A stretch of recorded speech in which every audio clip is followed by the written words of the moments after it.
Hello, my lovelies, and welcome to the walled garden. Find a comfy seat, settle in, and let's go on a little adventure. So, we're going to be cooking up some magic today. We've got a little bit of a different style reading. I was just kind of exploring today and trying to figure out what wanted to come out. I had a couple threads or ideas, but I was struggling to sort of grasp the shape of it, where it was going, and I finally figured it out. So we have got some alchemists in our midst, which I think is always fun and exciting, and I think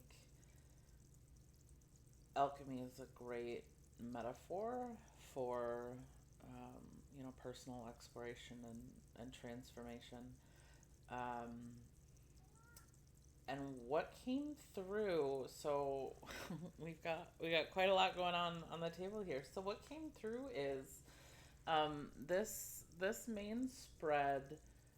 Believe it or not, it was actually more complicated when it started, and then it we Spirit and I had some chats, and we distilled it down to this.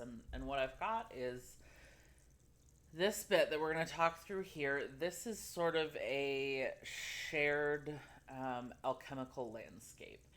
So I've got a couple of groups of folks that are working on some alchemy, some internal, really really powerful internal stuff. And what's cool is this piece is the same across the groups. So this sort of framework, this main message of what's going on and the sort of the pieces involved in that bigger picture, this is consistent. So what we're going to do is start with this part of the reading. I'm going to talk you through these cards, and sort of how they interact and what's going on here. And then we're going to go from there into a pick a card. So I've got these three groups here, because basically, even though this sort of overarching piece is the same, there are different recipes or formulas for different people depending on what exactly you're working with, what exactly you're transforming. So, the first step is going to be we're going to get collected, we're going to get in the zone here, and we're going to talk through just this basic framework of what is happening, what process is underway. And then we'll do, a sort of standard pick a card, splitting into the three groups. I'll help you after we talk through the main reading. I'll talk you through the three options we have here. And then in the pick a card sections for each pile, we're going to look at first, through the tarot, what are you alchemizing? So, alchemy is the process of transforming one thing into another. So we're going to start with what is the thing you're transforming, and again we're going to use the tarot to do that. And then sticking with the tarot, we're going to look at, okay, what are you creating? What are you turning that original situation, energy, into? And then I don't know, I mean, it's all fun, but I think the sort of juicy bit is going to be, what is your unique formula or recipe? And that's where these oracles come in. So I've got a stack of different oracles from quite a few different decks. So what's going to come out in those piles is not just what are you transforming, what are you transforming it into, but what is your sort of secret recipe for doing that. So let's dig in. Let's make some magic. Let's transform some things. So first, sit up, sit back, whatever feels better for the position you're in. Relax your shoulders. Maybe move your head around a little bit. Maybe shimmy your shoulders, just sort of loosen that energy, and let's take a deep breath. All right. I have already called in spirit and my benevolent ancestors and saints and guides that I work with. So let's take a second.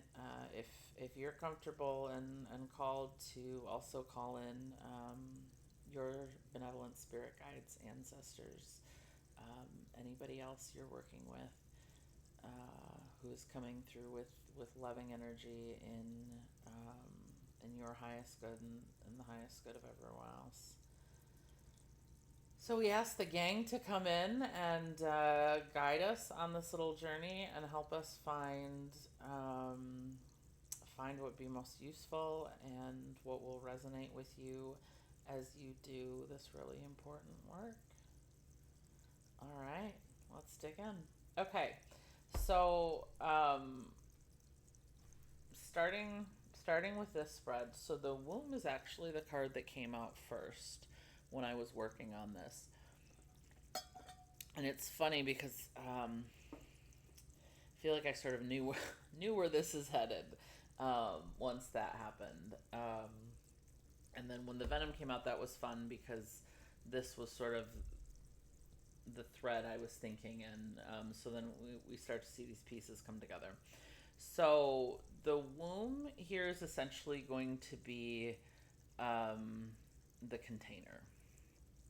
So this is sort of a safe space that we're working in. And it's funny, so what happened is, like I said, originally there were a lot more cards, and I was just sort of intuitively working through them to see what was going on. And so what happened is I shuffled them all the ones I had pulled, and then with them still flipped over, I rearranged them, and the womb came out in the center.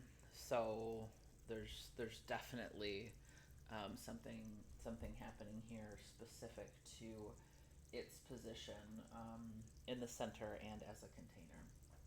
So these cards, if you haven't seen them before, these are 2 decks from Kim Cran's. The circular ones are from the archetype, Wild Unknown Archetypes, and then these little, what is that, hexagon, 2, 4, 6, yeah. Those are from her Wild Unknown Alchemy book. So that was part of the clue too, that we're definitely in alchemy territory. Is there were a lot of things singing from that deck. So I'm gonna start with the Mystic here up top. So the way that I work is, in addition to just the hits that I get intuitively, obviously I work with the imagery that we're seeing as well. But Spirit likes to play with words and word games for me. So we will take a look at the books to see what words, what games are afoot there. So the mystic, the seeker, the light worker, the dreamer. Often misunderstood in our culture, depicted as a wandering or lighthearted daydreamer. Yet, like Shiva, the true mystic plays a critical role in society, remaining fearlessly dedicated to the path of transformation. So I think that's something. I get the sense that for some of you, if not all of you, you're really committed to that difficult work of growing, transforming, alchemizing your pain, your experiences, in a way that maybe are misunderstood, or that people don't really understand how much effort goes into that work. But this reiterates this card. Even if other people don't understand it, even if they don't see it, what you're doing is contributing to, the quote unquote collective. So you are transforming habits, cycles, patterns within your family, within your ancestral line, within your community, within your culture. So the things that you're doing have much bigger value, even if sometimes it feels like, you're sort of toiling alone in the dark. In order to save the earth from darkness, Shiva swallows the poison of the world and holds it in his throat, slowly transmuting the liquid into nectar. This is the work of the mystic. They do not fear darkness, but rather sit in the presence of it, harness the potential and latent energy behind it, and embed it with light. They are patient and prudent change makers, seeing growth above all else. Unanswerable questions are the mystic's lifeblood. The mystic revels in mystery and the great riddle of life, dancing with the forces of light and dark upon its wings. Okay, so a lot going on here. First, to me, this creature um, is giving more moth than butterfly. So there's a sort of nocturnal vibe. So moths are always seeking the light, but they exist in the dark. They exist in the shadows, and I think the work of the mystic, that sort of alchemical work, it often happens in the shadows. So not necessarily in the literal dark, although, you you may be a night owl, or maybe, that's when you have more time to do this, is late at night or early in the morning. But the point is, it's private, it's hidden. This isn't something you're usually doing in a public or a group setting. You're not posting your daily inner work on Instagram, probably. And I think in this description in the book, so both the working in the dark, but then this vision of Shiva swallowing the poison of the earth into his throat and doing something with it. So I know he says the book says, his throat. That's the myth or legend of Shiva. But with this womb here, I think we have something similar happening. So, so I'll stop and say, um, if you are in possession of an anatomical womb, there may be something else here around um, energetically or somatically, trauma, pain, things that you have absorbed into your womb, the hips, pelvis, and for anyone with a womb, or uterus, like, a lot of things are stored in that part of the body. So part of this work, I think the way that we're going to look at this right now is the womb more metaphorically as a sort of workspace, as a container. But for some of you, there may be a more literal meaning to this in terms of the energies, and Shiva swallowed the poison of the world. So to me, that's sort of similar to, if you think of in Christianity, the idea of Jesus dying for the sins of the world. It's a similar sort of like cleansing of taking this dark thing and making it light. So you may have taken a lot of pain, suffering, trauma, abuse, whatever, into that space in your physical body. And part of this alchemy could be that transformation. So you've already got the darkness stored up, and it's about, how do you transmute that? How do you turn that into something else? And I think this image is sort of reiterating that for us. We've got this dark area here, and granted, there are some additional potential anatomical things happening, but we've got this darkness, and in the middle we have some sort of, I mean, it looks almost like a pearl, but it's gold. So we've got this special little treasure in the center. So, that fits Shiva's story nicely. Like, here's the poison, and it gets transformed into nectar. Um, I think the other really important part about this mystic piece is mystics do not fear darkness, but sit in the presence of it, harness the potential and latent energy behind it, and embed it with light. So, again, back to the moth and that idea of darkness and light, the duality of poison to nectar. Um, for a mystic, for an alchemist, that's not something to be feared. It's something to be curious about. It's something to work with. It's something to explore. But it's definitely not something to be feared. And so I think that's why we're starting this whole reading with that card, is to help you level set your energy.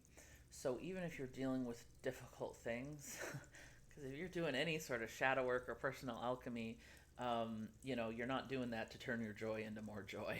That's not the process. So obviously you're working with something hard, with something dark, with something painful. And as humans, we have a natural emotional and visceral response to pain and difficulty. We contract, we shut down, we avoid. And so this is calling you to relax. So sort of the way we took a breath as we were settling into this, even though you're dealing with some dark and painful things, you are in this womb space. You are in your walled garden. You are in a safe space to engage with these things, and you have nothing to fear. You can look at them, you can examine them, you can experiment with them, you can transform them, but you don't have anything to fear from them. And similar to that, it says the mystic revels in mystery, and unanswerable questions are the mystic's lifeblood. So, I mentioned being curious. I think it's critical in undertaking this work, to be curious and to not expect, there's no worksheet. There's no like, okay, I answer question number 1 and then question number 2 and then question number 3 and I get to the end and there I go. It's about constantly finding a new thread, constantly pulling something new, exploring, asking new questions. It's about that process and learning to love and revel in that process and not getting quite as hung up on outcomes. That doesn't mean the outcomes won't come, but if you're focusing on the outcomes, one, you're missing the learning that happens in the process, but the outcomes are dictated by the process. So if you are deeply embedded in and committed to the process, the outcomes will reflect that. So just focus on the process. Don't get too hung up in the outcomes. Now, again, we're talking about pain, suffering, trauma. There are going to be times when you just want an answer and you're not feeling real mystical about it. That's okay. That's part of being human. The trick is to come back to that curiosity. How can I get curious about it again? And how can I not take anything as finite? Because in mystical or alchemical processes, things are fluid, they're shifting, they're transformable. So it's opening yourself back up to uncertainty. Okay. Next up, we're going to look at silver from the alchemy book. And something that I want to call out here, that came out when I was pulling these cards, and then it was actually even more present in the full spread, but it's still pretty clear here, and I'm sure you've noticed. We have a lot of snake or serpentine stuff going on. The venom doesn't actually show a snake, but I think that's one of the ways when you say venom, I think that's one of the things most of us think of first is snakes. And this is silver. I don't. It could be like a bangle or something, but it definitely has a serpentine look to it to me. So I think there's definitely something here around snake imagery. Snakes could be significant to you, but I also think The two things that come to mind for me are one, just snakes and the way that they shed skin, which in theory, like the concept of that to me is like kind of horrific. Like they just shed their entire skin. That sounds awful. But the actual process of it is natural and easy for the snake. So I think there's something here about intellectually, if we're thinking too hard about what we're doing, it sounds insane. It sounds insurmountable. It sounds too painful, too much, whatever. But if we just focus on the natural process of it, it is actually can be easy.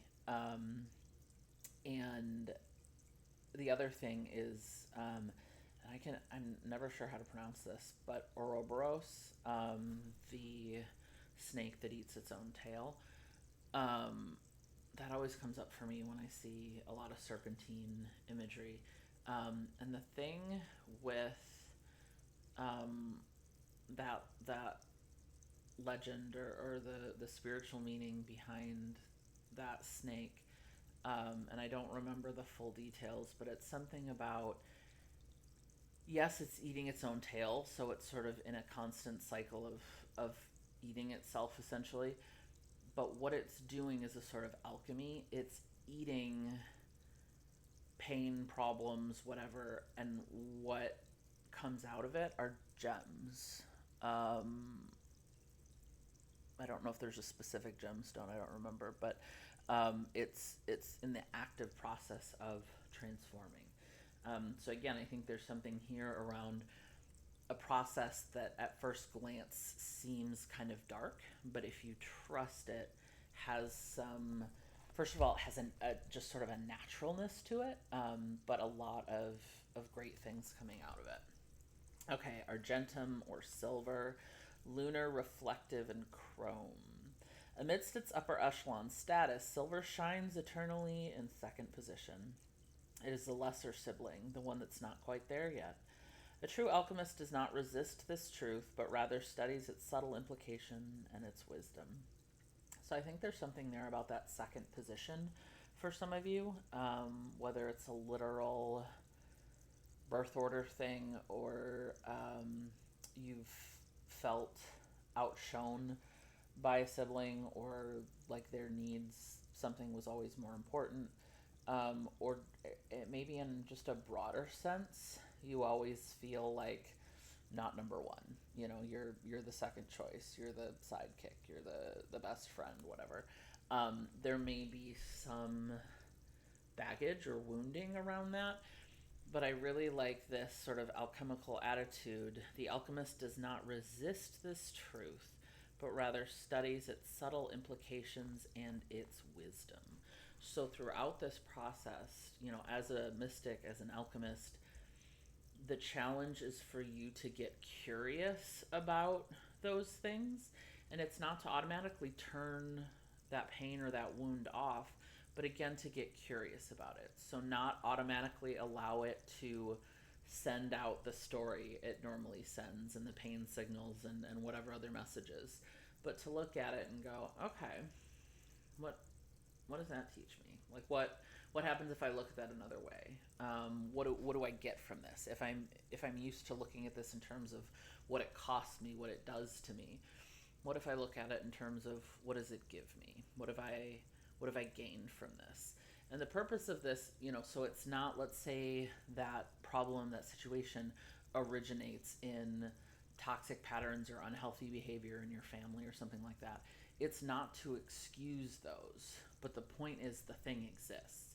So it's not serving you to fixate on the blame or why it happened. What can you do with it? What can you make with it? And so that curiosity and that sort of almost playfulness, I think, is essential to this mystical alchemical process for you. Silver requires polishing, or the surface tarnishes over time. Mirrors require cleaning, or the image clouds and distorts. Whereas gold sustains its own malleable radiance, silver asks for our participation. We must work at it. Don't give up now. So I think there's something here around gold and silver and participation. So I think all of us have a sense of other people we see as gold, we see as golden. So if you're the proverbial second place sibling, the other one might be the golden sibling if it's in your friend group. But it could also be just something.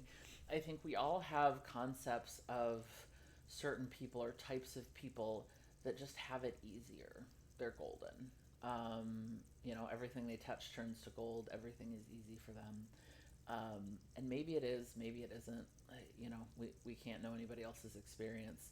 But I think what's interesting here is accepting that sort of silver placement, um, and not focusing on the gold. The gold is irrelevant. It's not what you're working with. So it doesn't matter if it's easy or not, because it's not what you have. So let's focus on silver.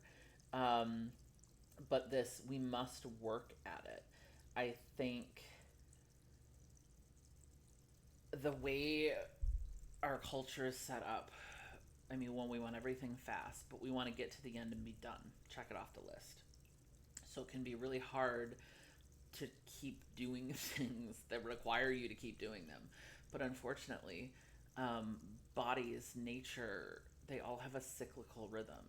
It's like even basic things like eating, exercise, drinking water. You can't do them once really, really good and then cross them off the list. You have to keep doing them. And so I think again, we're looking at this environment where you have to keep contributing. You have to keep working at it. And don't, but not looking at it as work, not looking at it as, oh my gosh, I got to keep doing this thing. It's like, this is a craft, this is a practice, this is something that I am in relationship with in a continual sense. Silver wants to build relationships, like the moon, a mirror, or a poem. Let it reflect an image back. So let me keep going. With an open heart and one more moment of willingness, the seemingly cold, stark surface of silver opens into the imaginal realm. What is there? Your own vastness, the mysteries that beckon you on moonlit nights. Through our daily devotion to silver, we find the truest gold.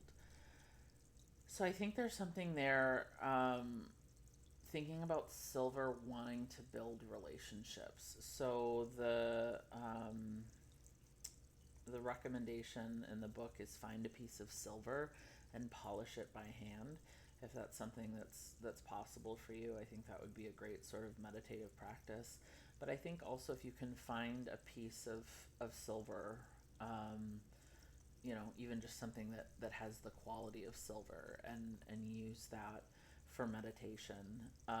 But I like how it connects it to the moon, a mirror, or a poem for a couple of reasons. So one, those are all things where there is some reflection, there is some interaction and potential for things to shift. So poems, um, they're almost never the same twice. When you come back to a poem, you are in a different place than it's that concept of you never step into the same river twice. So there's room for reflection, there's room for exploration. So maybe it's not a piece of silver, but maybe you work with the energy of silver through a mirror, through reflecting on looking at the moon. Maybe it's working with a poem, but it's finding that space to look into it and see what comes back. There's almost a sense of dialogue there, and I think that's a really beautiful energy to sort of guide this practice. So if this is going to be sort of contained and have some darkness, The idea that you can also have a space, have a surface that you can look into and have something come back. That there's some give and take there. Um, yeah, I just love that. Okay, so let's take a look now at the womb. Like I said, I think for most of you, this is the proverbial container we're working with. The nest, the belly, the origin. Everything has an origin story. The womb archetype asks us to contemplate the beginning beyond the beginning, the mother beyond the mother. In a world that often negates the power and necessity of feminine principles, this card returns us to the warmth, tenderness, and sacred intelligence from which we came. It is a card of receiving, not achieving, of accepting love from the mother of us all. She is the life giving force that forgives and cherishes even the most wounded and disparate soul. No matter how lost you are, the womb awaits your return to help you heal and grow. This card is a call to keep things simple, to return, to be reborn in the name of love. The womb is everywhere. It is beyond gender, beyond time. We are within it as it is within us. So I think, again, for most, this is about a more theoretical space. So this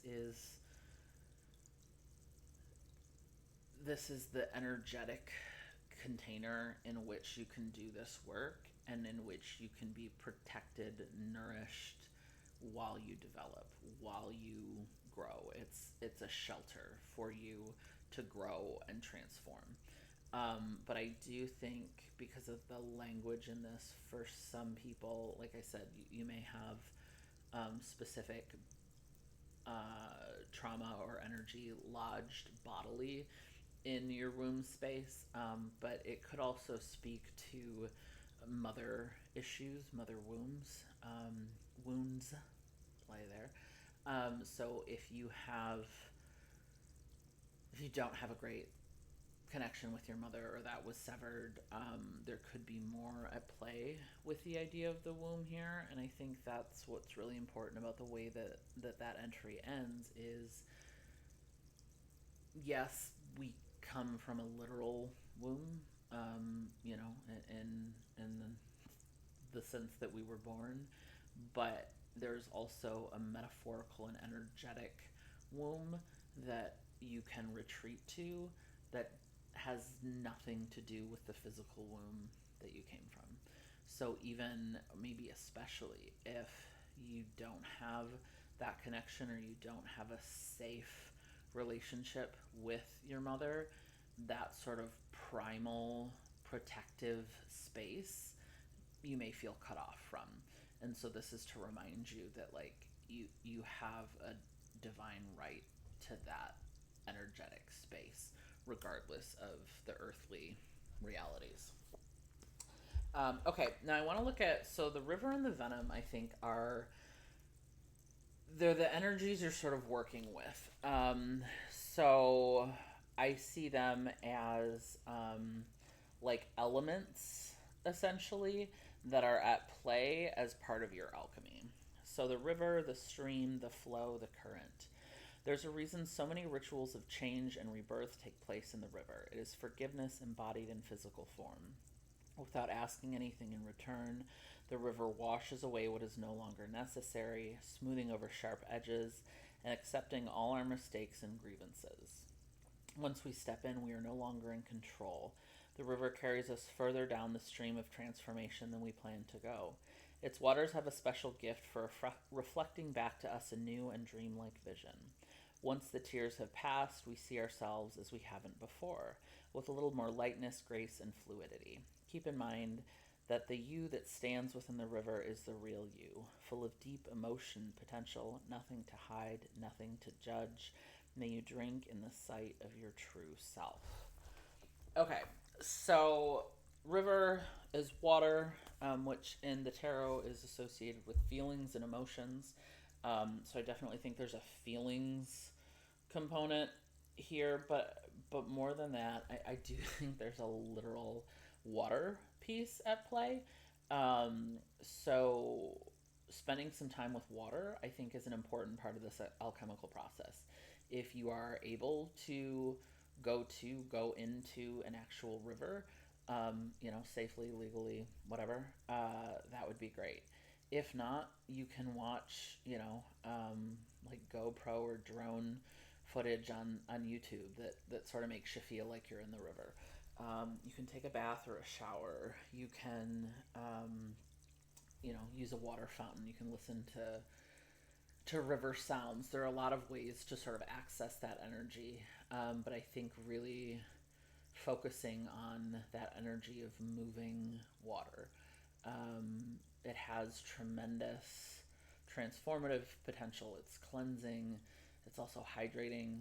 I would definitely focus on hydration through this process, because when we're doing this kind of work, yes, it's emotional, it's energetic, but it also affects our physical self. So make sure you're getting enough water. I also think you can use those experiences with water, even down to, like I said, getting in a river, going swimming. It can be a pool, and you imagine you're in a river. Like I said, it can be shower, the bathtub, but using that to imagine cleansing things away, releasing things from your body, from your energy that you don't need anymore, but also bringing in new things, new energy. So I think it's important that this isn't stagnant water. This isn't a pond. This isn't a glass of water. It's flowing water. So it's stuff leaving and stuff going. It's constant energy. Bruce Lee, the martial artist, if you're not familiar, he was also an incredibly deep thinker, philosopher, really. And he has this great talk he does about being water. And I think, a lot of people have seen the takeaway quote, which is, be water, my friend. And if you can find the full quote, that's great. I'd actually recommend seeing if you can find the video clip. I get more out of watching him talk about it.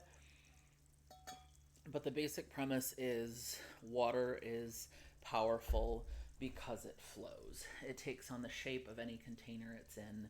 It moves around obstacles. It can wear obstacles down. That flow is what gives water its power. That's why you want to be water, my friend. So I encourage you to check that out. It's not that long. It's a couple minutes long. But just holding on to that idea of adaptability, flexibility, movement, not staying stagnant. I think there's a lot part of this transformation, especially so for those of you who might have some physical stuff stored. Movement is how we get stuck energy going. So there's definitely a need for movement to keep this process going forward and being constructive and not turning into, something stagnant. I also get this image. We're going to go to the venom next, but I'm almost picturing a limniscate, the infinity symbol, the way the Two of Pentacles is often depicted in the tarot. But on one side you have the water, the river, and on the other side you have the venom. So we're going to talk about the venom both as poison and as medicine. But I think what can make... So if you have the venom and it's stagnant, that's when it's poison. When you have it and there's movement, you're getting a little bit of it and it's getting flushed out, that's when you have the potential for it to serve more as medicine. So I really do get a sense that, again, back to that ebbing and flowing and reflecting of the silver, there's a definite movement that needs to be in play. And so it's not just the venom or the river, the water. It's those two things in a sort of dance that is where the magic is happening. So the venom, the poison, the curse, the toxin. Much to our dismay, the venom is always lurking in the shadows in one form or another. Its toxic presence may be found in our relationships, thoughts, speech, or environment. Thankfully, the cycle of purification and detoxification comes so naturally that it's built into our every exhale. We breathe out carbon dioxide, the plants return it to us as oxygen. Archetypal venom is rarely remedied as easily, however, and it can come in potent forms and quantities that are deeply damaging to us and the world. When the venom card appears, there's a harmful substance in our psychic realm that must be identified. Okay, so two things. I don't know why I bother numbering. I'll probably come up with more than two. But so one of the things with the venom, I think the venom is, for most of you, probably the thing that you're alchemizing. There is something that is effectively poisonous to you, physically, mentally, energetically, and this is what needs to be cleared. And so it is through this process of moving, and I love that the book mentioned purification, which usually comes through water. So this process, the tools we're going to talk about, the river, this is how you do that purification. That's how you transform or eliminate the venom from your system. But the other thing, and this is what I was originally thinking about when I sat down today with this concept of venom, was the idea of poison as medicine. I'm not recommending anybody take poison as medicine. It's a metaphor. But if we think of anti-venoms, if we think of vaccines, if we think of homeopathic remedies, even some like herbal medicines, the way that they work is to take a little bit of that poison and dilute it, safely, and then introducing that into the body, and that helps the body in some way. In the case of an antivenom or a vaccine, it can help deal with the baddie. In the case of some medicines, that tiny bit of a poison can actually, be beneficial and work as medicine. So I think there's something here around the invitation to whatever this thing is. So, we have these nasty sort of teeth here, to take the teeth out of it. That's what this process is doing.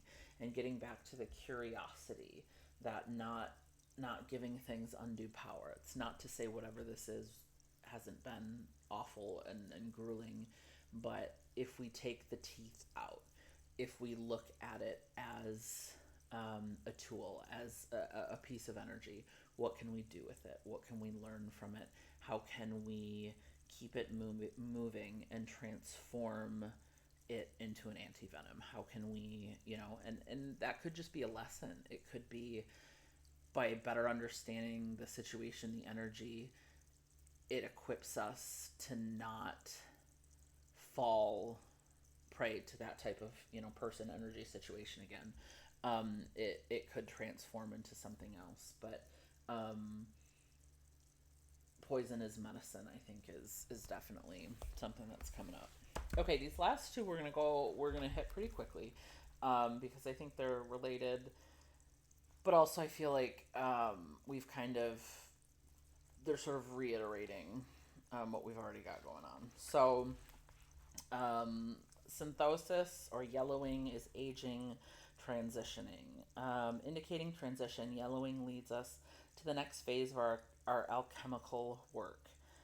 This color seeps out to signify the beginning of the end, a return to zero. Like a deep bruise finds a yellow tint as it reaches its final phase of healing. In contrast, yellow can be the marker of long-awaited growth, as seen in the first rays of sun and the cheer of forsythia in February. Whatever its message, yellowing tells the truth. It leads us forward like the vibrant canary in the mine, warning of what's to come. Take heed. The transition is here. How to respond is up to you. It's likely you already know. And then darkening, melanosis, depth, readiness, churning. In alchemy, darkness is an achievement. It indicates the material has been through a significant occurrence, sometimes called an initiatory experience that has brought it into a state of readiness for the work. The darkness prepares us. We've moved beyond the small talk and chit chat of the upper world and descended into the psychic layers of the soul. We admit who we are fully and bravely, and thus open ourselves to the process of transformation. When this card appears, it's not necessary to delve into what brought you here. The initiation, likely by fire, has caused the embers to char. Rather, it's time to heal, and the darkness is the remedy. Closing your eyes is a voluntary expression of darkening. By practicing it daily, we drop into the depths and surrender. As the alchemist's eye adjusts, transformation begins. So I love these as sort of counterpoints, where we started and where we're finishing. So the way I see this is the yellowing is that sort of bit of decay. It's telling you the thing is dying, and then darkness is we're we're in that darkness. Like the thing has died. But again, not in a bad way. So again, we have this idea of darkness as a safe space, as a protective space, an exploratory one. Um, the womb again, that container. Um, you start with the yellowing, and it descends into this darkness, and this is where the transformation happens.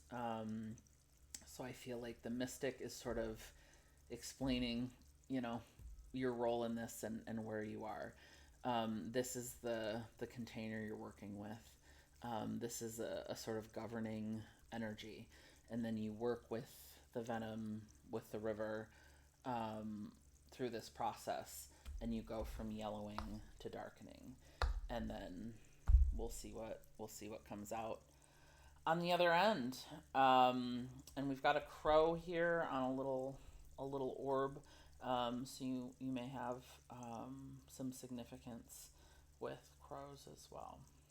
So I am super excited to find out. I think for most of you, I get the sense that um, this is underway, or you have some sense that like it's time. You're about to go on this journey. If you're like, I have no idea what any of this means, stick around. Feel free, but it's that this might not be a reading. But for those of you who are like, yeah, I am deep in that space, and I feel the things flowing around, and not really sure, what to do with them.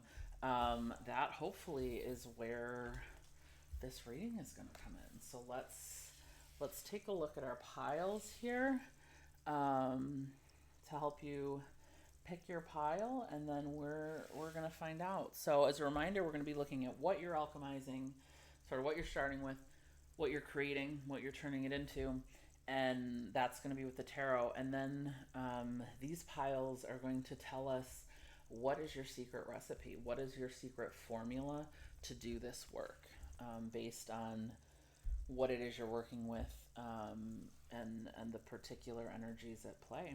So I've got these watercolor orbs, for each pile to help you pick, and I'm going to show you. I have this great deck of mushroom cards. It's like watercolor images, and then some of the like species specs on the back. It's not an oracle deck. I actually got it for painting purposes, but I just love it, and it feels very sort of like alchemical witchy. We're gonna make some things happen. So I will show you your mushroom card as well. So for pile 1, you have this purpley pink fuchsia orb, and the porcini mushroom. Delicious, and those look like some healthy porcinis. Number 2, you have this golden orangey yellow orb, It reminds me of like Kraft mac and cheese color. Um, and then you have the leathery Russula. And then for pile 3, you've got some blues and purples in your orb. And again, I'll have to play with the lighting. The colors are much richer than they're showing up on screen. And then the bitter bolete is your little mushroom. Here, I'll lay those out so that you can see them all. Give you a second to pick your pile, and then I will see you over at your pile, and let's figure out your secret sauce. See you there. Hello, pile 1.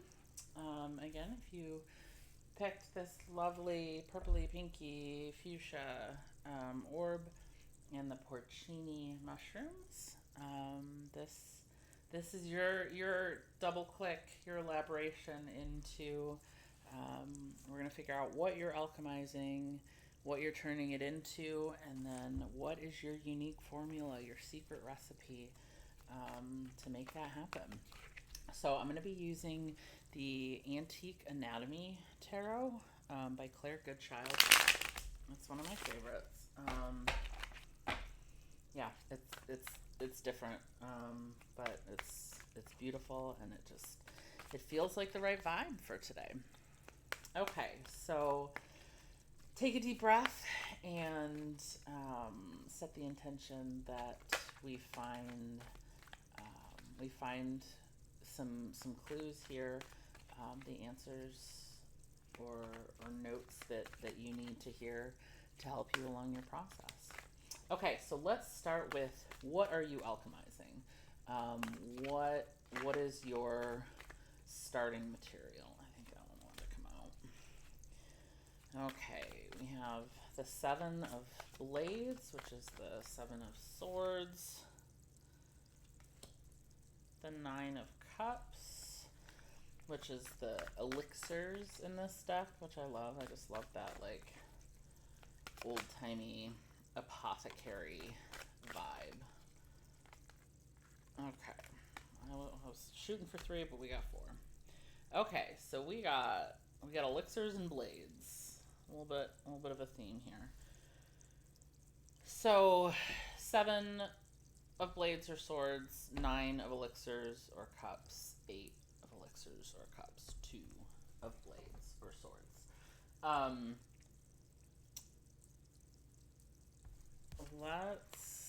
curious. I have some initial thoughts, but I want to see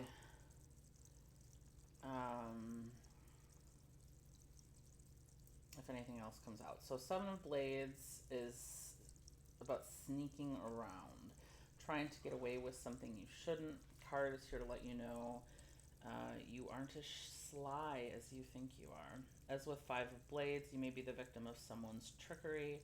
A lot of planning has gone on behind the scenes in order to pull off a plan against you, so be diligent with your boundaries. Whether you're the cheater or the cheated, a battle of wits is easily ended when you put your pride aside. Okay, so this could go either direction. If you have been sneaking around, cheating, or just not as honest, not as forthcoming as you should have been in a relationship or dynamic, that could be a piece of this. It could also be the other way around. You were cheated on, you were misled, and I feel like cheating happens, so that it could be very, very straightforward and literal for some of you. Somebody cheated. But I also think like there can be more nuance here. Sometimes people are thinking things, exploring things, moving forward with things, and they're not being fully open about it. It's not necessarily malicious. whereas I feel like cheating, the thing you're doing is harmful, and because of whatever reasons you're doing it anyway. But sometimes it's wounding, makes it hard for us to talk about things, or maybe people don't even realize they're making decisions, they're moving forward with things. They don't even realize that they're not being open about it with, you know, a partner, a friend, um, family member, whatever the situation may be. So something that was hidden that sort of blindsided someone. Um, I get the sense that for most of you, you were the one blindsided, but there could definitely be some exceptions to that. And part of what makes me think that is having the Nine of Cups come next. So you thought you were in this space, love, joy, fulfillment, bliss. You thought you were in a safe, joyful, loving, emotional space, and you had that ripped away pretty aggressively. And I think like there's a suddenness here, because not because it may not have been sudden in reality or to the other person, but you found out about it, and that was sudden, because that's the whole point. Things were happening that you didn't know about, whether it was just thoughts or actions. So it feels very sudden to you. So I almost feel like all of these blades, these daggers, and the fact that they're going every which way, it's like there's this sudden aggressive severing, that you weren't prepared for. Let's take a look at the Nine of Elixirs. Let me see if there's any other words that pop out. Okay. Material and spiritual matters are intertwined.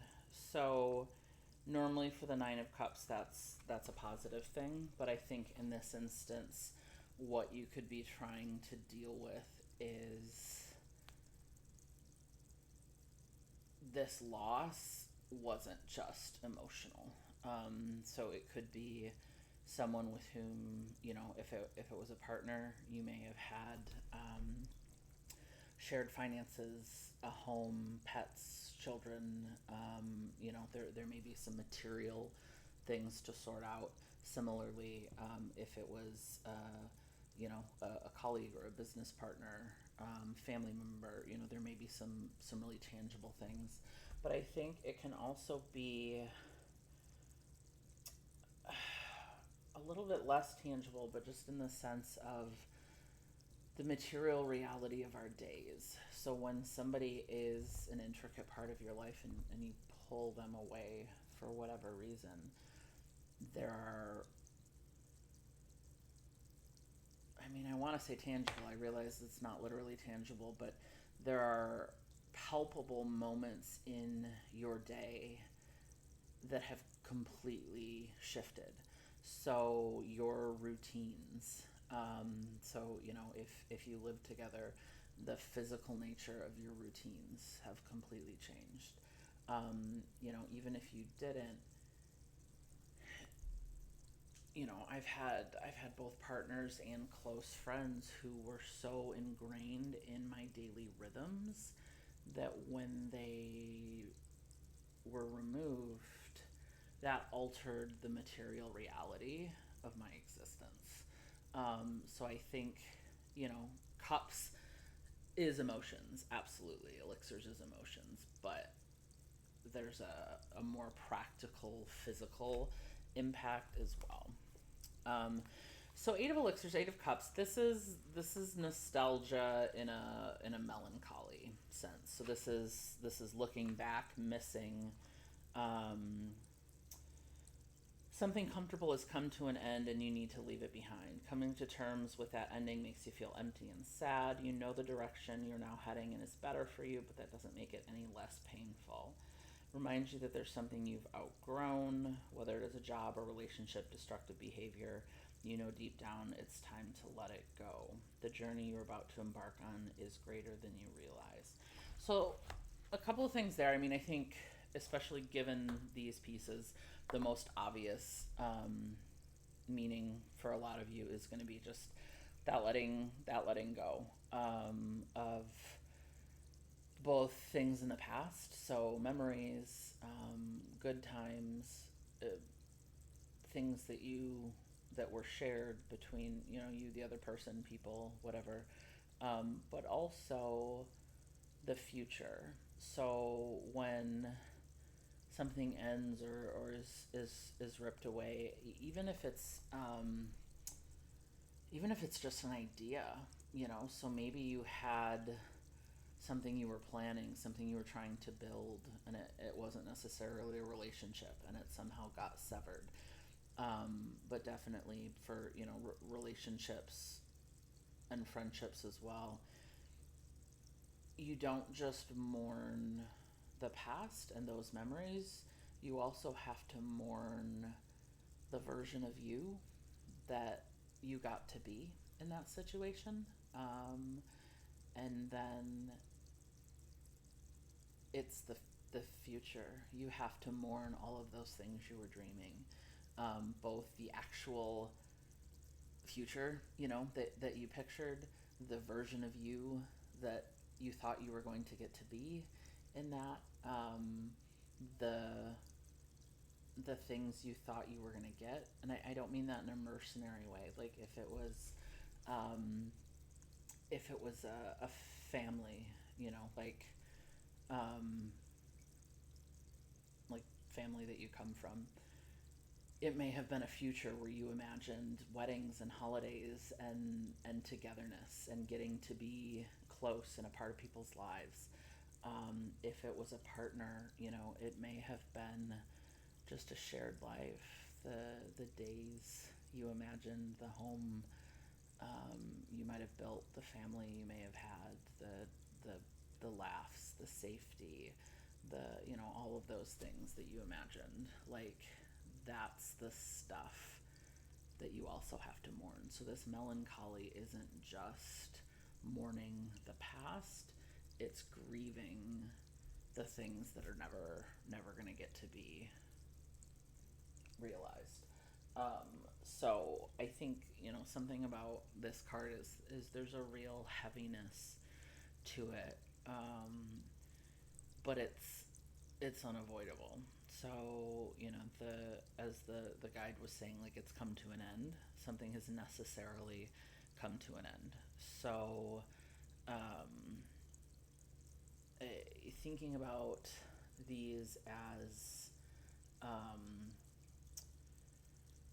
we have these elixirs, right? So these are potions of some kind. These are concoctions, and if you take a bunch of them, that could be dangerous. And I think getting back to the river, and remember the importance of the water moving. So if we think about water in terms of the tarot as emotion, as feeling, it has to keep moving. If you keep it in these cute little bottles, or you just try and swallow all the proverbial bottles, obviously this is a metaphor, but that functions like poison, that functions like venom. You have to move through it. You can't just stay in this pool of melancholy. Okay, so now we've got the Two of Blades, or the Two of Swords. Indicates that you've reached an impasse, usually regards to a specific situation that requires you to make a decision. There are two options available, but you are missing pieces of critical information for both, which is holding you back. This, of course, leads to another choice. Should you wait for more information to come in, or bite the bullet and pick one direction at random? Neither decision feels comfortable right now, but you have to actively participate in the obstacles you face in order to move forward. So I think this makes a lot of sense in the context of these other cards. So whatever the situation was for you, again, whether it was a romantic partner, a friendship, family connection, a business situation, a dream, a creative project, something you were trying to build. I could see this being like a house that you wanted to buy that fell through. Like there are a lot of different ways that could go. But basically, what happened is in your head you had this, and maybe in reality, I'm not saying this is an illusion. There was this for some period of time. There was bliss, there was hope, there was all of the good feelings, and then they got cut away. And there's all this melancholy, this grief, and this sense of like, what now? What do you even do? So I think there could be, for some of you, like really practical things you need to decide. So again, if this is a partner and you have custody of other living beings, or a space, or assets, or things that need to be divided, if this was a cheating situation and you need to decide, are you going or are you staying? If this is a job that ended or something happened and you need to decide, are you staying? Are you going? Are you resurrecting this dream? Are you letting it go? There are for some of you like concrete decisions, and you're sort of paralyzed, in trying to figure out what do I do. But I also think in general, with this kind of heaviness, with this kind of melancholy and grief, there's a like dreamy, lost in the sauce feeling I get with this card, where it's like you're so caught up in the feelings and the memories and the imaginings that like you don't, again, this is water, so you're in this pool. You don't have your feet on solid ground to make decisions. So blades, swords, the suit is air. It's thinking, it's communication. Water is feelings, and water is usually going to be lower down. So you're swimming down here. You are not up here in order to have like clear thinking, decision making. So I think even if you don't have like a clear decision that you feel actively you're trying to make, you do have to do something. You do have to pick yourself up or move forward in some capacity, but you just don't even know what to do next because you're too much in this space. So I think this is a beautiful place for these other energies to come in, because you do feel stuck. You do feel, there's some hurt and betrayal. There's some grief, and now we get to see what are you gonna do with those things. So let's find out. This is what needs transforming. What are we transforming it into? What is pile one creating from this original situation? What are they alchemizing or transforming it into? Okay, we got a couple that want to come out here. Oh, all right.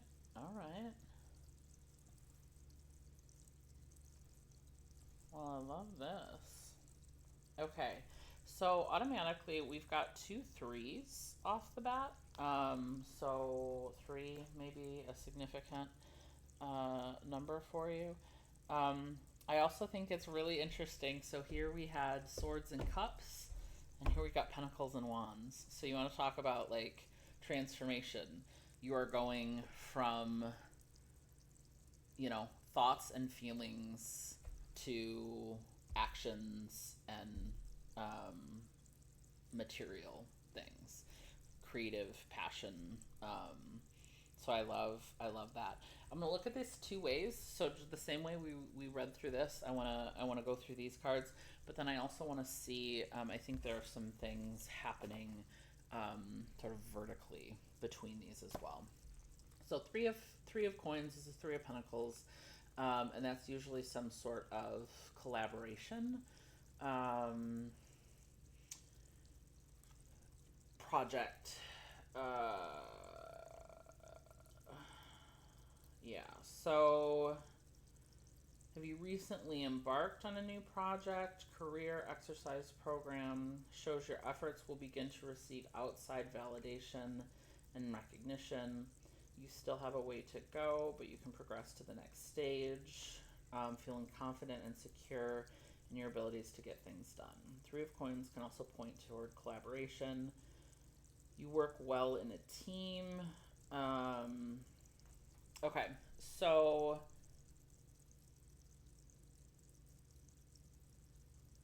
if there was some sort of, I mentioned like if you had a dream, a job, a creative project, something that fell apart.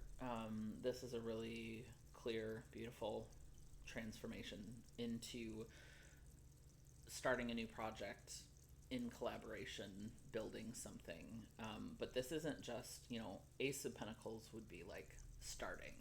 This is it's already in motion. People are collaborating. It's starting to receive some sort of outside evaluation. So it's not just starting from scratch, which I really like.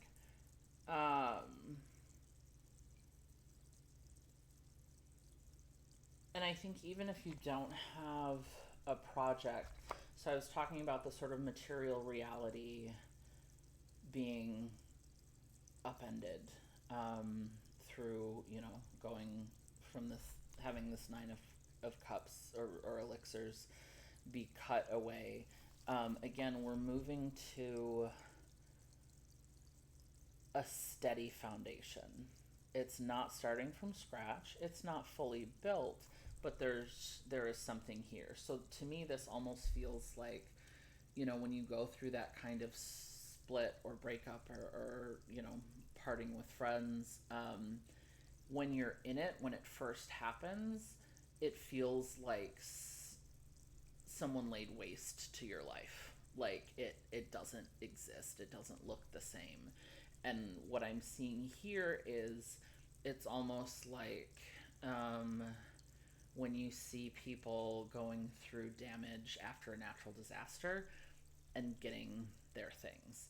A lot of times it is, their homes may have been largely damaged, but then they go in and it's like they find all of these things that miraculously weren't damaged. There are actually some things there. And so I feel like this is sort of you looking at the wreckage of whatever happened and seeing, no, actually I do have some really solid pieces still that are mine that I get to keep and build upon. And these flowers have such a lovely spring, fresh feel to them, like that sort of new beginning. So our second three here, we've got the Three of Rods, which is wands. Indicates you have made it through the initial stages of a venture, and the first wave of feedback is about to arrive. Others may want to get involved with your project or offer financial investment. The next stage of your plan is about to take off, but for now, look at what you've created so far. Can also point to travels to new and faraway places as a result of your work. So funny. Subconsciously, I was already getting into the Three of Wands when I was talking about, or the Three of Rods when I was talking about the coins, and I said like ready for external feedback or evaluation. So again, this is the pieces. So this is like the sort of bits out of the rubble. This is the energy behind it. So these things are being built, they're in motion, there is a plan, there is energy there. And, that sort of putting it out for others to evaluate, or to get feedback or investment. It mentions investment if you're looking at like a professional material type project. That's an energy. It's that putting it out. And again, I think if we go back to that ebb and flow and the reflective energy from silver that we had in the upfront part of the reading, we're seeing that here. So there was more stagnancy in this first part, and that's where your alchemy is coming in. You're bringing movement, you're bringing energy, and it's moving, it's turning, this little fledgling thing into a plan, possibly even into travel, which I love. I hope for some of you that means you get to take some travel. I think that's great. Um, I think there's also a message here. It says stand back and look at what you've created. I think it's important as you go through this process, whatever you're alchemizing. I was talking about in the early part of the reading, this stuff isn't fun. Nobody wants to hang out in this energy. We just want to, like, can we fast forward to the part where it doesn't hurt anymore, where I know it's going to be okay, where something better comes along? Like, can we just get there? And I think there's a real invitation here, again, to tap into that mystic energy. Don't rush the process, and make sure you're taking time to look at how far you've come, to look at what you've built, to look at who you've become, to look at what you've learned. Don't be so focused on getting to the end that you're missing the beautiful things that are happening along the way. In this case, the way the flowers are intertwined. It's that idea of you've got flowers, you've got something growing amidst this. So make sure that you're taking time to appreciate that. Okay, King of Rods. This is the King of Wands. This some big energy. You are not playing around with the King of Rods. As a person, passionate, strong, and bursting with seductive energy, he is magnetic and charming and uses these traits to get what he wants. Unfortunately, not everyone is aware of his motives, and he can easily hurt the feelings of his admirers. As a situation, the King of Rods wants you to use your strength and personal power to achieve your goals. Your natural gifts are heightened. You have many tricks at your disposal to get things done. Okay, so I do think it's interesting that we've got two sort of masculine energies here. We didn't have any feminine or masculine specifically coming up. So I will say that, like, for some of you, this could represent some masculine energy coming in. I definitely don't want to rule that out, especially these two coming together at the end, and the fact that it's these two. It's not just masculine energy, it's the King of Rods and the Emperor. Like, that's some big energy. But for a lot of you, maybe for most of you, this is about that situational energy. So it's you going from this place of, like, I'm stuck. So remember how I was talking about, like, being in this pool, this water's, or these elixirs are trapped in these bottles, nothing is happening. The King of Rods is movement. He is action. He is passion. He is creativity. He is getting things done. And so I think it's about going from this energy of being stuck, of being melancholy, grieving, forlorn, and getting to a place of being alive, really. So, like, especially in, like, a romantic sense, I feel like the King of Rods, the King of Wands is often, like, just real kind of flashy, charismatic. But that's not the vibe that I'm getting for this. It's really more about, so if this is the highest or most evolved of the rods or the wands cards, which are creativity, passion, this is that most evolved, most alive version of that energy. So it's you really tapping into your passion, your creativity, your love of life. So it's not necessarily about like, oh, you're going to be so charismatic and flashy, and no, it's just you're back in touch with your life force. So, if you were stuck, cut off, stagnant, you started to build something, it's moving, and now you're tapped in again to your own energy, your own creativity, your own life force, your own passion. It's not about anybody else, it's you. And I love the way that this looks, where we have these red flowers and these beautiful sunflowers, and they appear to be growing out of this wand, so it's almost like you are your own engine, your own life force. You are growing things, you are lighting things, you are powering things, and especially moving from this top energy. This is so strong and vital and just alive. So I think that's just incredible. And I can tell you, if you're really feeling, especially these two, if you really were blindsided, cheated on, betrayed, whatever, or are really stuck in the heaviness of the grief and the mourning, what was, what never will be, like, this energy is gonna feel like a newly sun life. Like, I can't. It's one of those things where it's like, when you're here, you can't imagine this is even possible, but it is, and it's not. It's not even that far away, which is really exciting. Okay, so the Emperor, which is also associated with fire. So again, these three cards are all fire. Craftsman of the tarot who has created a solid foundation from a bold vision. Just like the Empress, his inspiration lies in nature, but where she appreciates its beauty, he wonders how to make it work for him. The Emperor shows great foresight and control in all situations. He's wise, assertive, and focuses his energy on building and maintaining his empire. The Emperor appears when you need a push or some reassurance. You already have the expertise, you just need to apply it to your daily routine. So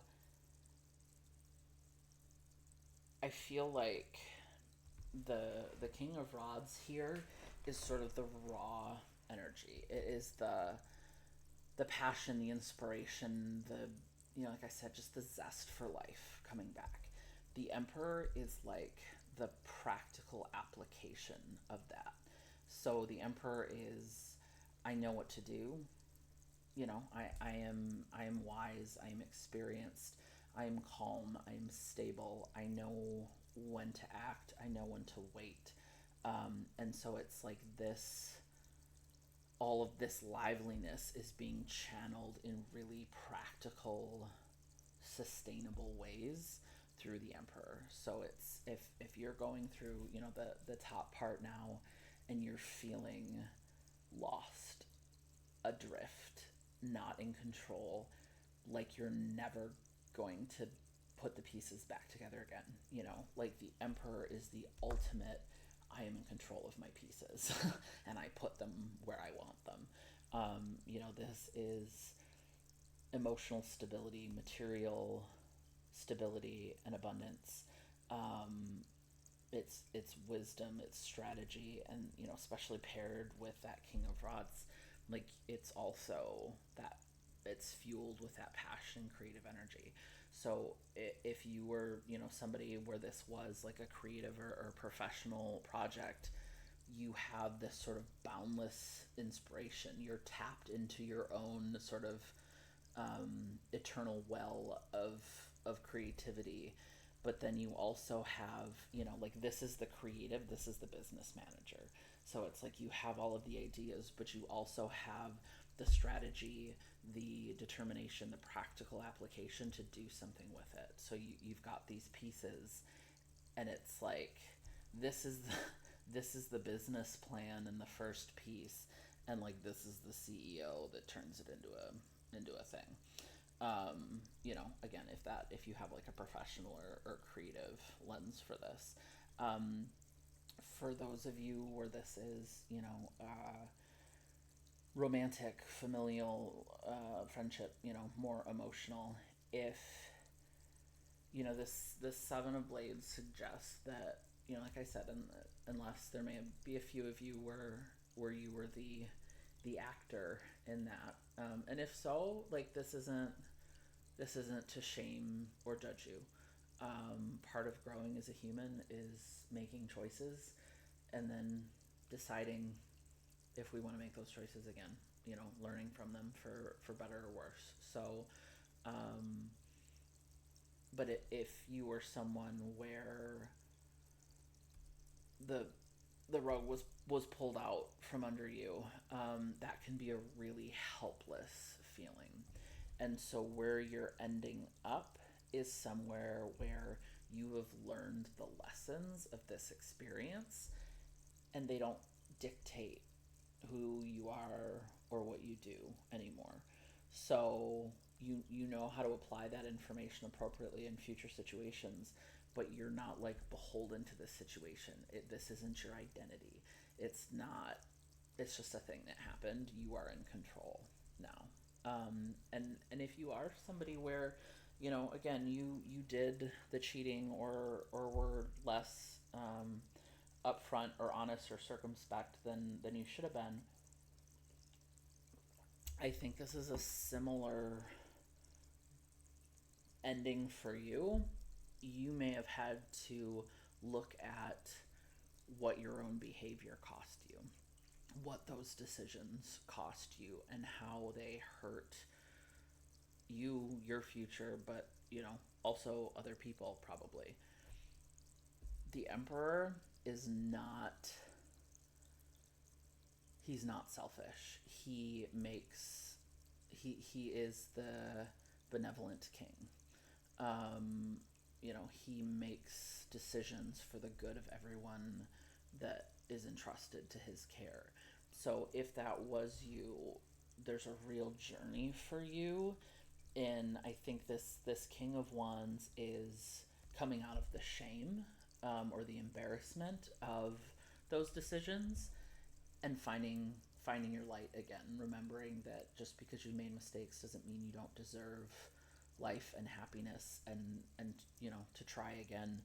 And the Emperor is really, you've learned your lessons. You've learned from those decisions and that behavior, and you know how to make more reasoned, steady, on the up and up, mutually beneficial type decisions in the future.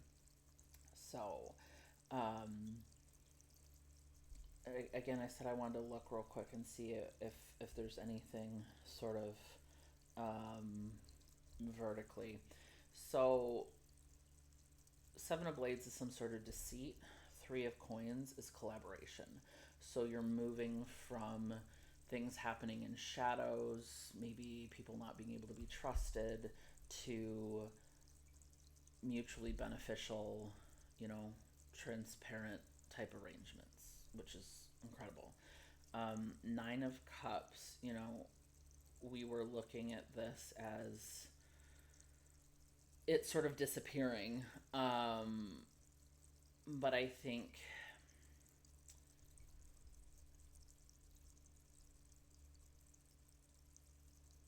how do I want to put that?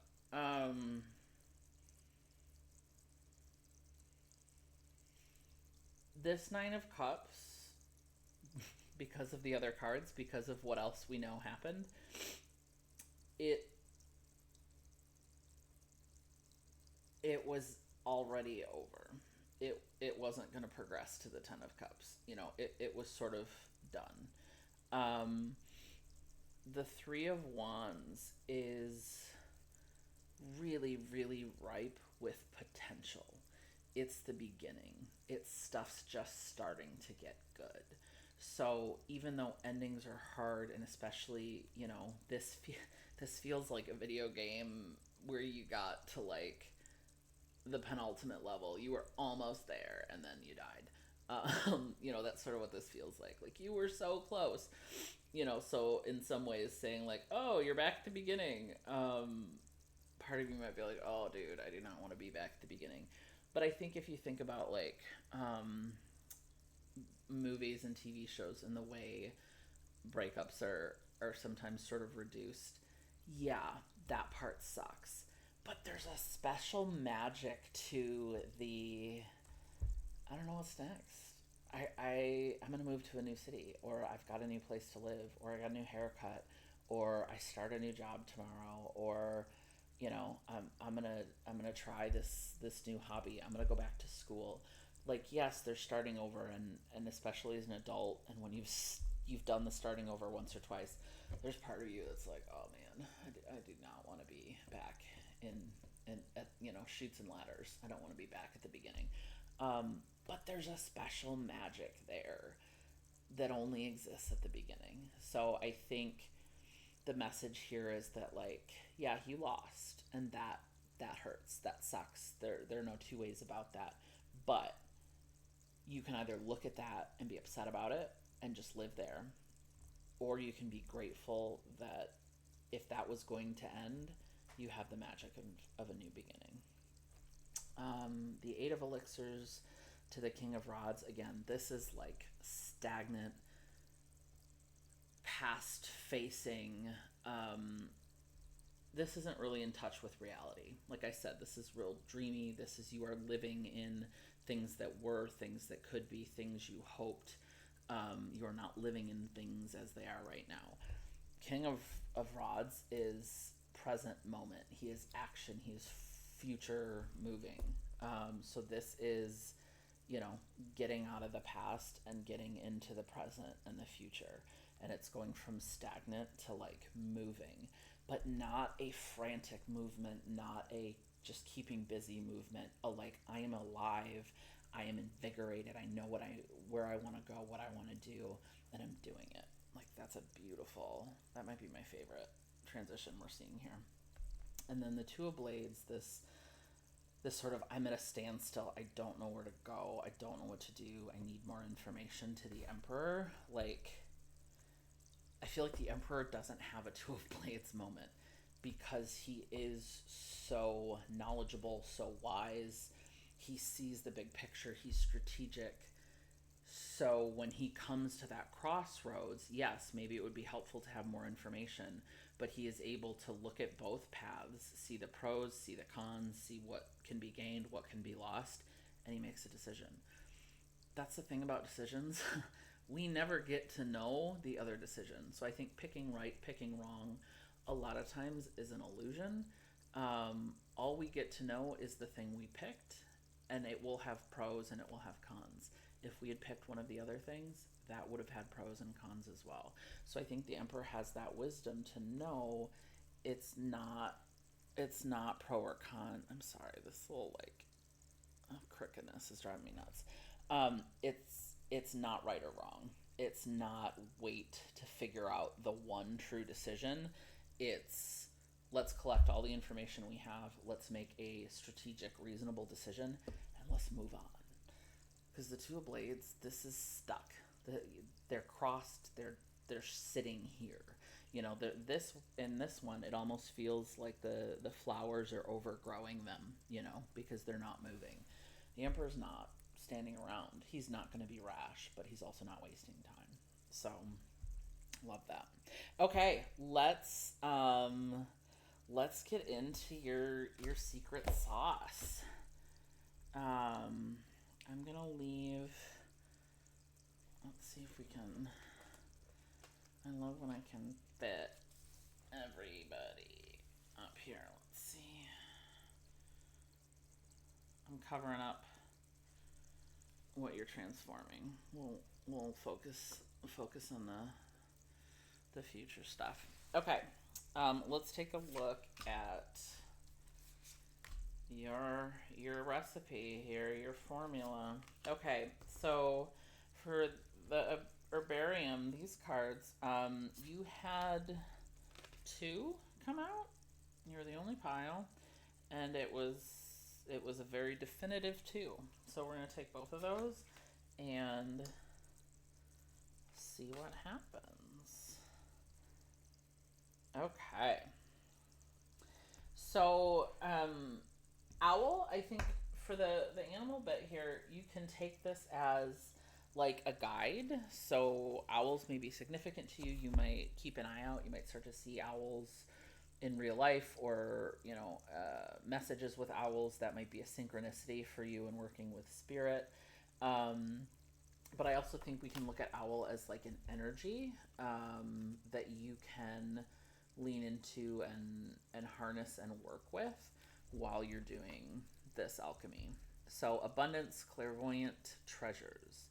The owl is a mysterious and otherworldly creature found in folklore from east to west. The white owl in this particular deck is the companion of the goddess Lakshmi and represents wealth, beauty, and good fortune. When the owl card appears, it's an omen that a boon or treasure is on the way, either in spiritual or material form. With owl wisdom on your side, you'll see and know exactly what to do with this boon, how it can further serve your dharma and bring abundance to the world. Trust that the wellspring of treasures is infinite, generous, trusting, and secure. So I think owls are wise. There's a wisdom, a quiet watching and wisdom to them. And I think that's really important because, especially when we were talking about the what you're alchemizing, what you're transforming, there was a stuckness, a helplessness to that energy. The owl is trusting not just the process, not just this process of transformation and alchemy, but it's trusting you. It's trusting your intuition. And I actually had a mantra recently during a difficult couple of weeks that I was working with, and it was trust is not something I'm great at. So the first half of it was I trust God or the universe to provide, and I trust myself to handle whatever comes up. So it was twofold. On one hand, I'm trusting that God, Spirit, the universe is going to give me the things that I need.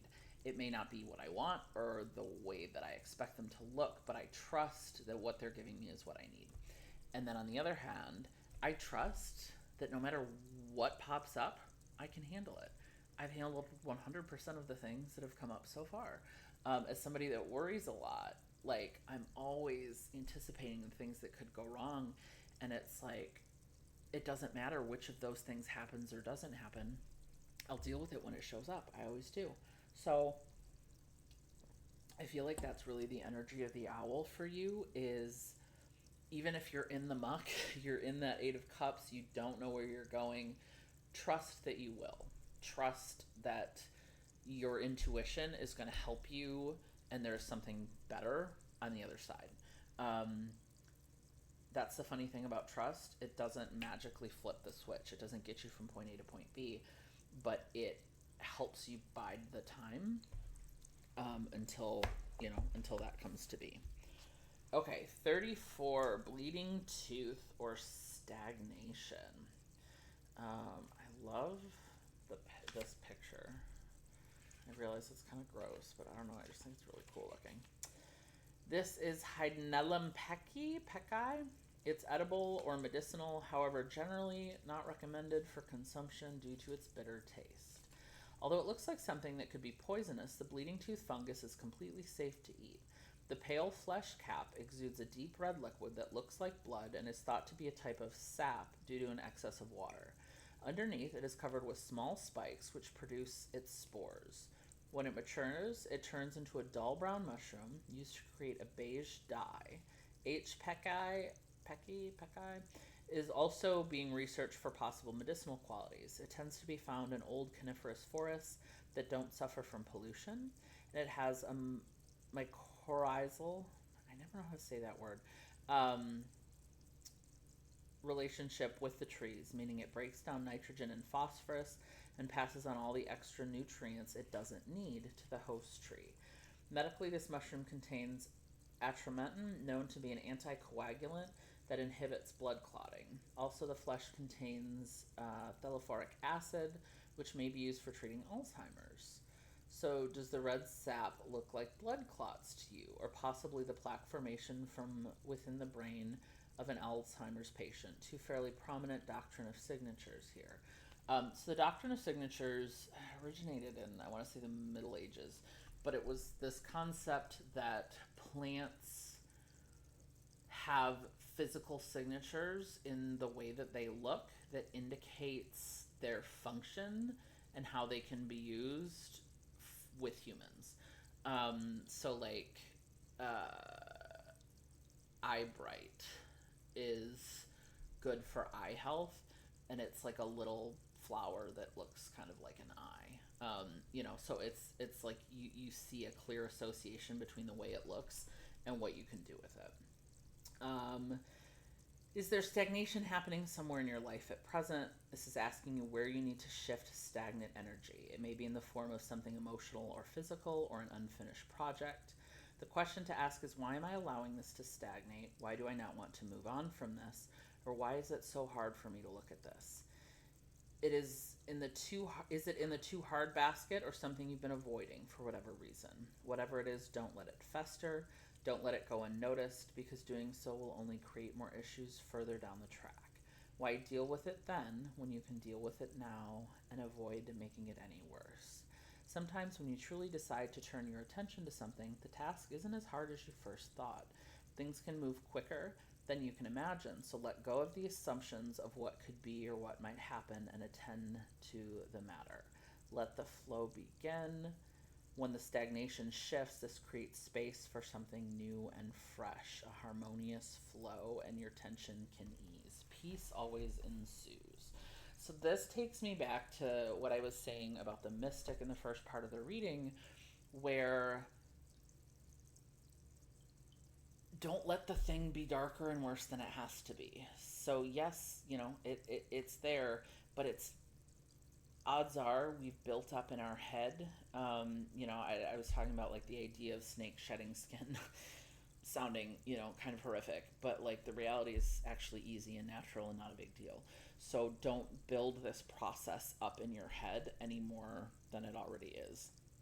I also like this idea of the red being a sap that's coming out from excess water.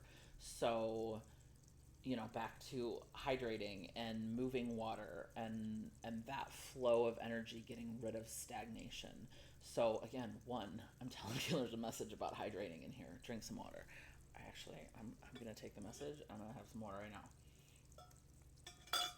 now.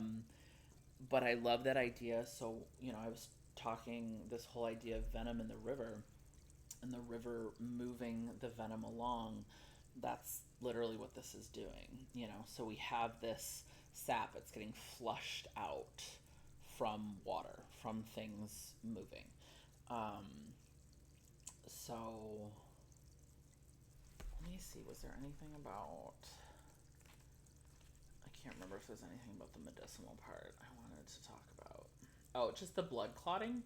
So again, clotting, assuming it happens properly, is necessary, but it is a blockage. It's a stopping of flow, and there's a real message here about flow, finding that flow. I also think it's interesting, especially seeing that this card is going to come up. So we've got the womb, and I mentioned for some of you that might be more physical and literal. Bleeding tooth, the womb, the uterus goes through a natural shedding, a natural cleaning, cleansing, purification process that sort of resembles this.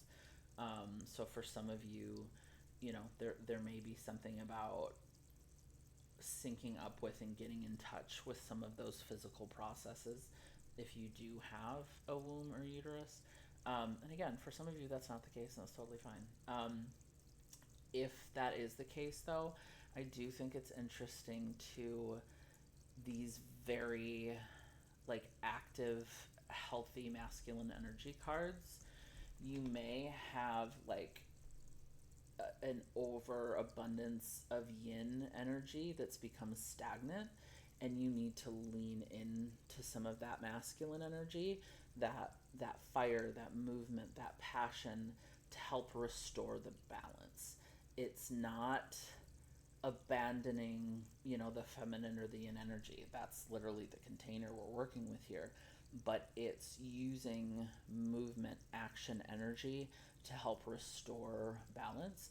And that's the thing with yin and yang, masculine, feminine energies, is too much of either of them is a problem. It's a balance. You need both of them to flow together. And so introducing some of this stronger, healthier masculine energy might help restore the balance in whatever was stuck. Okay, let's see why you got two of these herbarium cards. I love these. I could read these all day, so I'm not mad about it. But I'm just curious why y'all needed two, because you did. It was emphatic. Okay, so the first one is Rosa Chinesa, so the Chinese rose. The rose in every tradition, in every world, in every century has been used as a love potion, as it is linked to the sphere of feelings, good deeds, and sighs. Even a bath in which its petals are immersed becomes, according to some, a bath of love and passion. Lively, joyful, home to butterflies and perhaps even fairies, it cannot be missing in any enchantment of love protection. The rose reminds us that a life without love is like walking barefoot for a long time, without a light to guide us, groping through the darkness. Rose enters your lives like a prodigy, like a springtime in the heart, and gives you back the dreams you had lost. You've been lying still as if at the end of a perilous journey, not looking around for fear of getting it wrong again. Now, however, is the time to reawaken and regain confidence in the companions you will meet, for on the horizon the heart is destined to beat in unison again. That's beautiful. That is definitely a post-heartbreak. This is a message about keeping your heart open. If it just got broken, that doesn't mean, jumping back out there. It means not letting the pain calcify or harden your heart. It's keeping it open. And again, in the in the messy process, the darkness, it's not about daydreaming about that end. It's about not cutting off that possibility. And so I love the talk of like smelling roses and butterflies and fairies and a bath with rose petals, because I think there's something here, especially when we've been hurt or suffered in any capacity, tending to ourselves, really thoughtfully tending to ourselves, can help nurture our capacity for love and hope. So, taking a bath, give it, and here we are with water again. But like, not just a bath. Maybe you get some rose petals, if you can pick some rose petals, delightful. But maybe you get some special oils, or there may be something specifically with you for roses. Maybe you put some rose water in there. But it's not just, oh, I took a bath. It's the bath as an act of devotion and care and nurturing for yourself. It could literally be smelling the roses, maybe cutting some roses or flowers from your garden, maybe getting yourself some roses and just enjoying the simple pleasure of them. Not because that's going to immediately fix your heartbreak and bring a new person in, because that small moment of joy, appreciation, tending to yourself keeps the door open for those things to develop in the future. Okay, number 9, Datura stramonium, thornapple or devil's trumpet. Well known as a witch's herb, Datura stramonium has a sinister and fascinating reputation. Shamans of many North American native tribes used it during their rituals to amplify perceptions and to make out-of-body initiatory journeys. It is an absolutely poisonous and deadly plant. Its hallucinogenic and narcotic properties are even recounted in very ancient treatises of Persian physicians. Its deep, elegant calyxes conceal a lethal scent that is even more seductive at night. The Datura tells the many stories of the curandros of the valleys hidden in their herbal secrets, or those of grandmothers who, instead of spinning wool, wove the red threads of their families. It is a time to listen, but also to be able to discern. Not all tales are pure. Not everything told has a noble purpose. The words are many, too many not to be heard. Sometimes they are blades that pierce the flesh, other times they are lullabies with which it is sweet to fall asleep. Finally, at times they are only whispers of which we understand only a few syllables and with which we have to compose verses. Okay, so a few things here. I think for some of you, especially depending on how that Seven of Blades from before plays into your story, you may be learning about words, and reevaluating words and what people say versus what they mean, and how to parse out what we can trust. I think one of the interesting things about like what people say versus what they mean, sometimes they mean exactly what they say, but it's not exactly true. They're not necessarily fully aware of that. So again, there's a real spectrum of how someone can be not fully honest because they may not be fully honest with themselves, or there may be things that they're missing or not understanding, misunderstanding. So I think part of this is just you're having a more detached look at words and how they function, and learning from some of these things. But I also think there's something about this sort of intoxicating flowers at night, only catching a couple words, hallucinogenic visions. This is poisonous. I am not suggesting you consume it. I'm not suggesting you consume anything. But there is something about that dream-like nighttime, the veil is thin, connecting the dots kind of thing. So, if at the time of filming this, it is summertime in the Northern Hemisphere, there are all sorts of incredible night blooming plants. Honeysuckle, night blooming jasmine. There are things that just the smell comes out at night, and it feels magical. It feels like you're being transported. So there may be something for you about going for a walk, sitting in a garden in the evening, and just taking in those scents and the sort of magic of that hour, and seeing what that gets for you. It could also be having some tea in an evening. I have a great tea. I don't remember the name of the company. It's a small business in Ohio. I found them on Etsy. But they have like a lucid dreaming tea, and it's got like mugwort and oh gosh, what else?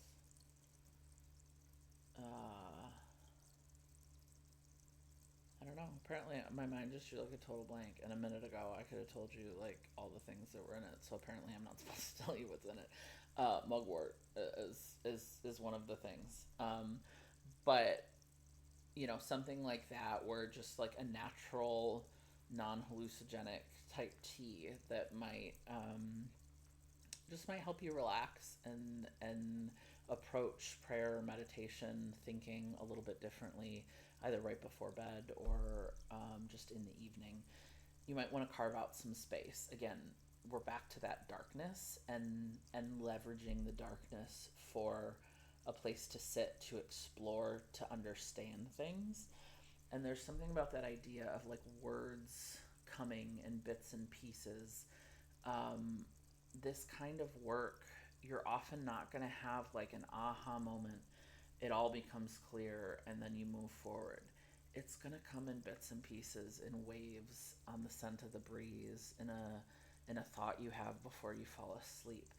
And that mystic attitude is being okay with that, being curious about it, allowing it to unfold at whatever pace makes sense. So I encourage you to maybe find some sort of nighttime ritual, even if it's just, like I said, sitting outside under the moon, which goes back to that silver reflection, meditating, journaling, making space for things to emerge out of the ether for you. Okay. Next up, we have the Crow, number 16, which is 7 in numerology. The Crow is a shadow card, but its message does not have to be taken as foreboding. In the Appalachian Mountains, hill folk believe that the sound of a crow's call is an omen of bad tidings. However, it's also seen as a warning from the divine whose signal must be heeded. You have suffered or will suffer a loss of some kind, and not one that can easily be shrugged away. This loss will be felt on a deep emotional level, and you must give yourself time to process the hurt of it all. Though it does represent loss or betrayal, this card is not all bad. This could be an acknowledgement of something you already know is lost. The most difficult situations in our lives serve to reveal who we are and what we are capable of. If you are actively in a state of grief, give yourself space and time to heal, to observe all that you can. Crows are often seen as messengers between the physical and spiritual realms, reminding us that all things eventually fade and our perception of death can be a transition to another form. So I think for a lot of you, that really is just acknowledging the loss. I think this is interesting. The crow is facing left, which is generally the past, but he's looking to the right. So it feels like the the thing's already happened, and we're looking forward. I also like that you've got two birds coming out, and these are two of the most intelligent birds. They're both considered wise, magical, and both tend to bring messages. So I definitely encourage you to be aware of birds and bird imagery. There may be some sort of meditational or devotional practice for you there. But I also think there's something around slowing down and tuning into nature as a way to get information. So, again, in that stagnant energy, when we're weighed down by our feelings and by betrayal, we can miss a lot of information. And so, I think this is a call to pay attention to signs, to information, to messages that may be available to you from the natural world. And when we're healing, sometimes that can be a really beautiful sort of first step, because healing is sort of an insular, solitary process, a lot of it. But if we're able to start to look at the moon, go for a walk in the garden, smell or pick some flowers, look at or talk to a bird, like those tiny interactions and connections with nature, one can be incredibly healing. They can remind us and get us back in touch with the wider world outside of ourselves in a way that feels non-threatening, but they can also help restore that sense of awe and wonder and beauty. Again, back to that sort of rose energy. So nature can have messages, but it can also just be the medicine. And then, so from the stone, our ancient stones oracle, we got the egg stone, feminine power, embodiment, fertility. Within the grounds of Glastonbury Abbey in southwest England, a large ancient stone is hiding in plain sight. The locals refer to it as the egg stone. Legend says that women would sit on the stone during menstruation, a time when they were at their most powerful and intuitive, to both give and receive feminine power. Pilgrims to this day visit the egg stone, honoring it as a symbol of an era when the feminine was deeply respected and revered. And so the ancient stone card is a symbol of all these things: feminine power, unapologetic embodiment, and fertility. The egg stone urges us to honor the feminine in ourselves and in others, no matter how we identify. It urges us to not waste time being distracted by the noise of patriarchy and instead confidently lead the way in protecting the feminine within us, within others, and within the earth. This is a card of great feminine leadership, of respecting the feminine nature of life, which means respecting and protecting life in general. It can also be a sign of birth, both physically and metaphorically. Okay, so couple of things here. I'm starting to think um, that for the folks for whom the womb stuff was more physical and literal, y'all are probably in this pile, between the sort of menstruation elements that were coming through here, that coming up in the egg stone, just the fact of the egg stone.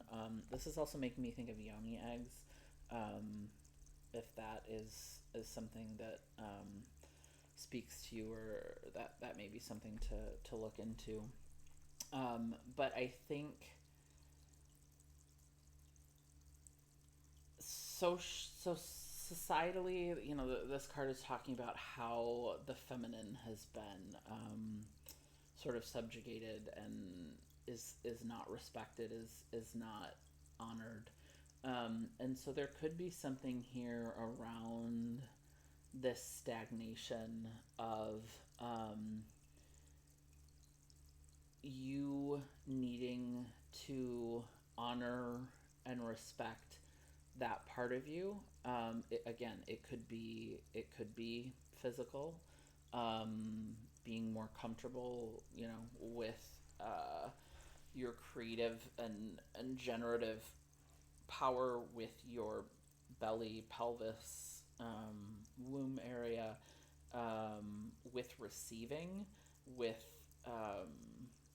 feminine energy. Like there could be a lot of healing that needs to happen there. But what I think might be interesting is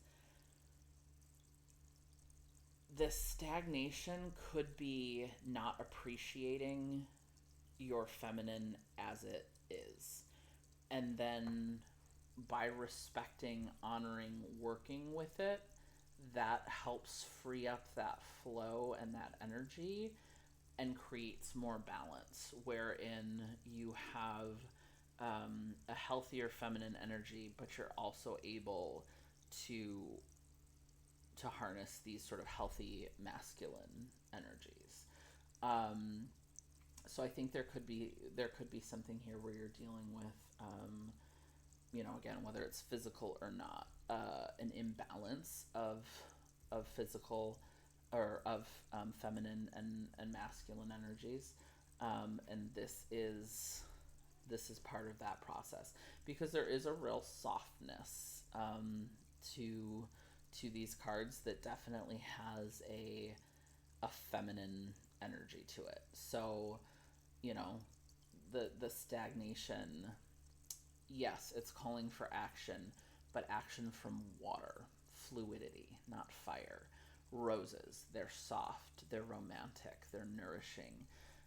Even the Deuterostromonium, like, that's giving me real high priestess vibes, right? Like, it's nighttime, it's tapping into the divine, the veil is thin, receiving visions, like, it's still a very feminine energy. The crow, I don't know, to me,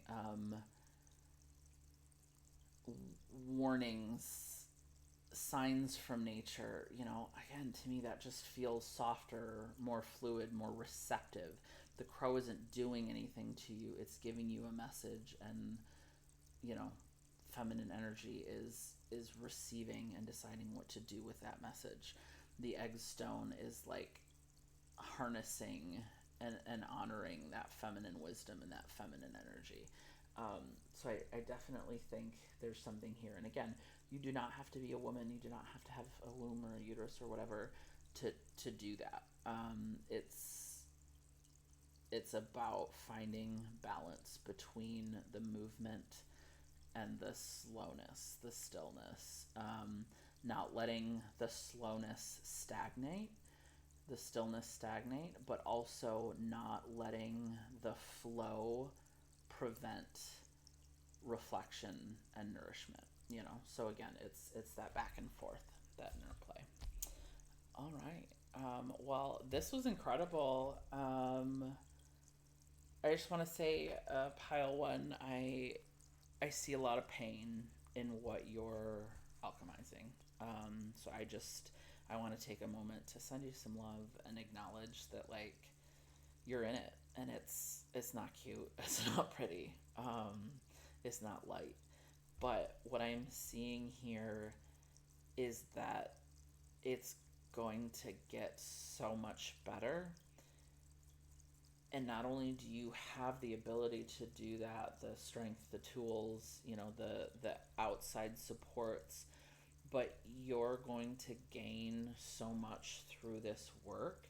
Like, I just feel like the place that you're in right now, you might feel almost like a shell of yourself, a shell of a person. And what I see here is so nourishing and healing. It's like, it's not like you're putting yourself back together. It's like you're coming into yourself. So I don't think you're healing in the sense of like something was cut open and you're closing it up and healing it. You're growing something new. You're becoming something new.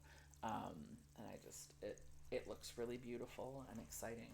So pile one, I'm going to leave it there. I wish you all the best of luck with this, and I hope to see you soon. Bye-bye. Hello, group 2. If you chose our golden, yellow, orange mac and cheese orb, and this little mushroom, this is your group. So I realized I forgot to read the mushroom for group 1. I feel bad, so I'm going to do that for you. Leathery Russula. Many mushrooms are being studied for their health benefits, and the brown and other brittle leathery Russula, the brown and rather brittle leathery Russula is one example. Reportedly, it has potential to protect against inflammation and damage from nitric oxide production. So maybe you have some inflammation right now, or with whatever you're dealing with, and we're getting a little mushroom magic to support that. So we are going to start. I'm using the Antique Anatomy Tarot by Claire Goodchild, and we're going to look at first what you're alchemizing. So what is it you're transforming? What are you creating? So what are you turning that into? And then with your little stack of oracles, we are going to find out what is your special sauce, your formula that you need to make this magic happen. So let's dive in. So what is group 2 alchemizing? What is the situation, experience, energy that they are working to transform? Okay, so we've got the Page of Elixirs, which is the Page of Cups in this deck.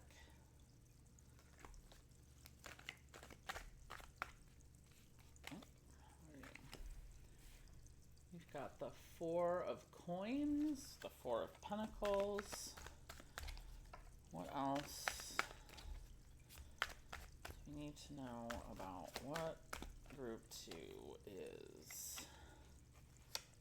processing here, or alchemizing, I should say? Oh.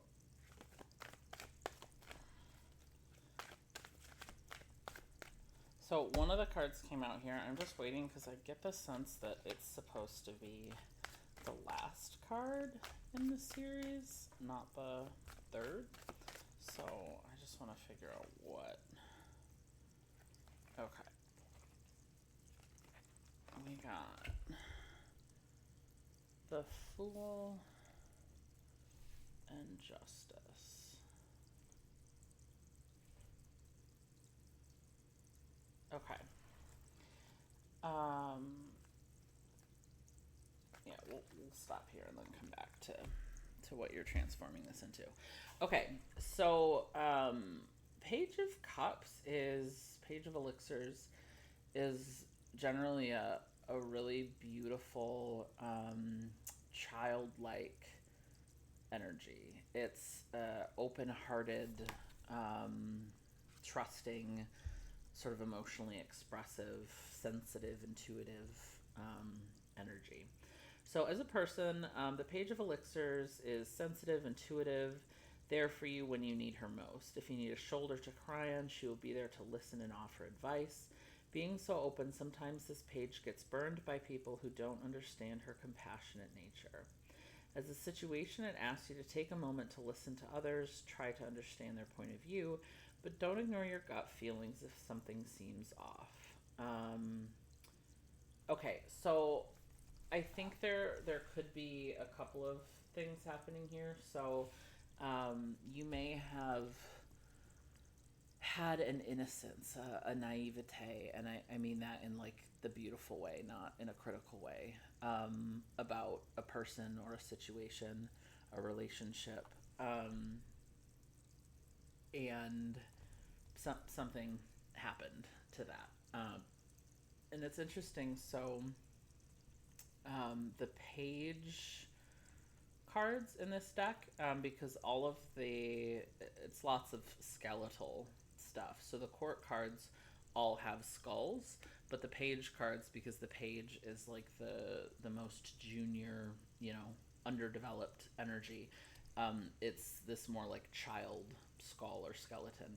And so even though this depression here, this fontanelle, this is the normal structure of a child's skull, and how those plates shift and develop. But the way that it's striking me right now is cracked. It looks damaged. So I think something may have happened to that innocence. You approach this person, this situation, with this sort of trusting, open-hearted sensitivity, and got damaged in some way, and that's what you're having to cope with. I think another possibility is let me find the phrasing. Being so open, sometimes this page gets burned by people who don't understand her compassionate nature.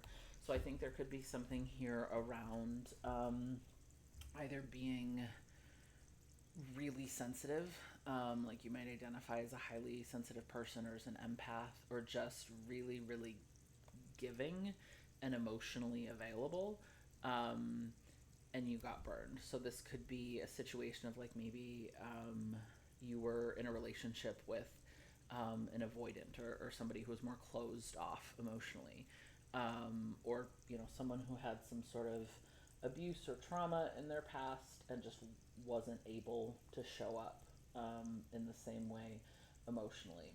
It could also be a situation where it wasn't that they were unable, you just put more in than they did for whatever reason. So you had a sort of larger bill at the end of the situation. It could also be a situation, though, of sort of people pleasing and over giving, where you were so invested in trying to keep somebody else happy and trying to avoid conflict and trying to keep the relationship going, that you weren't having a more sophisticated, a more evolved, mature look at what are the dynamics of this situation. Am I getting what I need? Does this make sense? You were just focused on giving and keeping things sort of in play, keeping the relationship going. Four of Coins, the Four of Pentacles. So for me, that immediately connects to this. So if you were in a position where you were giving a lot and got burnt, that tends to trigger this sort of response. Then you kind of shut inward and hoard a little bit. So this is more of like being stingy, normally with like material resources. So it's like a scarcity mindset or a lack mindset. But I think that scarcity mindset could easily apply to your emotions. So if you were, open and trusting and then got burnt, that can easily turn into a scarcity. I'm always going to get burnt. There isn't love out there. Nobody is going to show up the way that I do. That sort of same attitude. Four of Coins appears when you hold on to resources too tightly. This type of attachment is not doing your health any favors. A reminder that material wealth requires flow. Money becomes useless if you aren't using it to pay for the things you need. You may be concerned that someone is taking something from you or believe that they aren't as deserving as you are. Beware, this type of materialism keeps you in an agitated state that holds you back from acquiring more money and experiencing positive interactions in life. So, the way that these cards are going to flow, it could be a story where like all of these things are sort of one story that fit you. It could also be different one or more pieces apply to you. So this could also just be a literal situation of financial scarcity. You were struggling with having enough money, with having sufficient employment, enough money to pay your bills.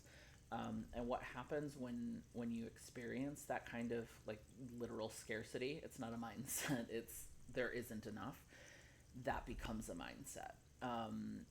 It creates sort of mental and physical responses where we always feel like there isn't enough, even when there is enough. And so, like, it can lead to a situation where you have enough money to pay your bills, but you pay them late because you don't want to spend the money because you're afraid of not having enough.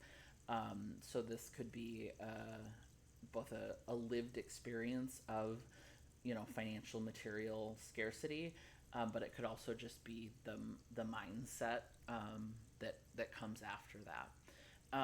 A scarcity mindset can also just be a broader, not necessarily based on that experience, but just that concept of like there's only room for one at the top. There isn't enough for everybody. If somebody else got promoted, then like I can't get promoted, or I have to be bitter about that because they got something that I should have. It's focusing on what others have and not focusing on what you have. It's focusing on what's missing instead of what's there.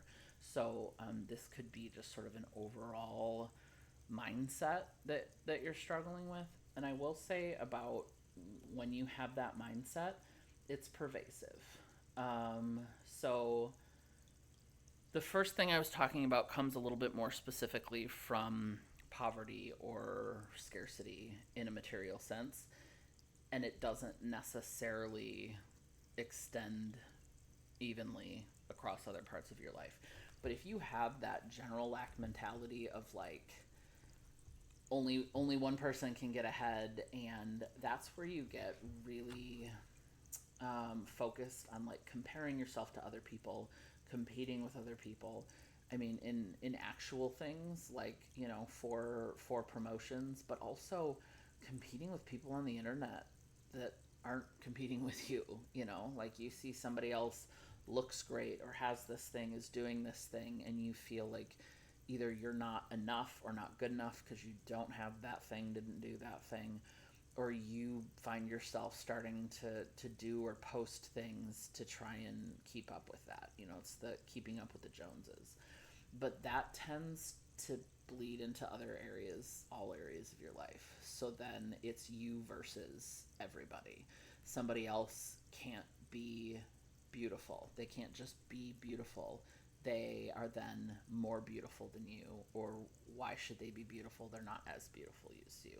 Somebody can't just be successful. They're more successful than you, and that isn't fair, or you'll never be that successful. Or why are they successful? They're not as talented as you. They shouldn't be successful. See what I mean? It's like there's this dark, false binary that comes out that ends up being really negative and pitting you against everyone and everything. So that can be a real icky headspace to be in. So next up we have the Fool. So the Fool is the first card in the tarot, first card of the Major Arcana, and it's new. It is, it's literally the first card. It's new journeys, new endeavors, starting fresh. We begin our journey into the tarot with the character of the Fool. This card represents a place where time appears to be suspended. All possibilities exist here. You just need to put your best foot forward in order to start your next adventure. The only way for the clock to tick onward again is to decide which route to take. How will you do this? By following your heart and listening to your intuition, which is of course easier said than done. The Fool represents boundless new energy waiting to be molded into something amazing, but accomplishing this requires you to shed preconceived notions and fears. The moment leading up to the leap into the unknown is scarier than taking the actual jump. So I can see this going a couple of ways. So one, if you identified, with this page of elixirs, sort of going into this relationship situation, whatever, fresh and bright-eyed, and then getting really hurt. This feels like a companion energy to that. Like you went in, it was a fresh start, a bright new beginning, a new relationship, a new adventure, a new journey, and you got burned. So there was a sort of death of this energy that needs to be dealt with. I think it's also possible though that this could be not something bad, but something scary you don't know how to deal with. So maybe you've been through something good or bad and you're in the position of a new start. So a new job, a new move, maybe you've already made the decision, like you've started the job or applied for the job, you've picked the city, you just made the move, you started the new relationship, you just got to school, whatever. Or maybe you're having to decide, like it's time to move and you don't know where. You need to switch jobs, or you lost a job, left a job, but you don't know where you're going to go next. Sometimes, it's saying that anticipating the jump is scarier than the actual jump. So what you could be trying to transform is like, I have all of this potent, because alchemy isn't necessarily taking something bad into something good. It's just transforming something. So you may have this fresh new energy that it's like in a bubble. It's you have this idea of a future, this idea of the potential of what could happen, but you haven't done anything with it yet. And so that is what needs alchemizing, what needs figuring out. I also think, again, back to this page of cups, if you have been burnt, this could be more literal. You could have a feeling of like being a fool, being played, feeling like an idiot, and that, I feel like that feeling specifically has some like shame and embarrassment with it. So you might be trying to figure out what to do with that. I also think, especially with the more material Four of Coins there, the Fool could be a new endeavor, creatively, professionally. It may be something that that you've just started or you want to start, and aren't quite sure what's next. All right, so last up we have Justice. I think that's just a beautiful card. Number 11 in numerology. The appearance of Justice card signifies that you're searching for answers to a problem or have a life-altering decision to make. Both your head and heart need to carry equal weight in this situation. Whether you're settling debts or creating your own code of morals, all your actions determine where you end up. Honesty and fairness are going to take you much farther than lying and cheating yourself and others. Because it rules over law and order, Justice also points to legal matters. Everything from court cases to divorce papers to job contracts are covered by this powerhouse card. Try not to worry. It tends to be a good omen, unless, of course, you've broken the law, universal or human. So a couple of things. Back to this Four of Coins. If you identify with that broader sort of scarcity or lack mentality where it's sort of pitting you against everyone, when you're in that kind of energy, it's really easy to make decisions from this sort of like ruthless place. And so in that case, this Justice could be a sort of karma where you've been making decisions for yourself in a sort of like anything goes to get ahead kind of way, and there may be some reckoning, or there has been some reckoning for that. Like the card said, I mean, this is one of the card that rules over legal matters. So you may be dealing with a divorce, a custody situation, some other, a job contract, some other sort of lawsuit, contract dispute um, in the legal system. Um, it could also be if you've had a situation with family, friends, a lover where there's been some sort of split. You could be reckoning with the justice. So if you were the one in the wrong, and I say in the wrong, like it's not always neat and tidy like that. There isn't necessarily a good guy and a bad guy in a breakup, or a family estrangement or whatever. But very often, that is one version where somebody does something that is quote unquote in the wrong. If that was the situation and you were in the wrong, you could have already experienced some justice, or it could be coming for you, and you're needing to process that. I also think if you've been wronged,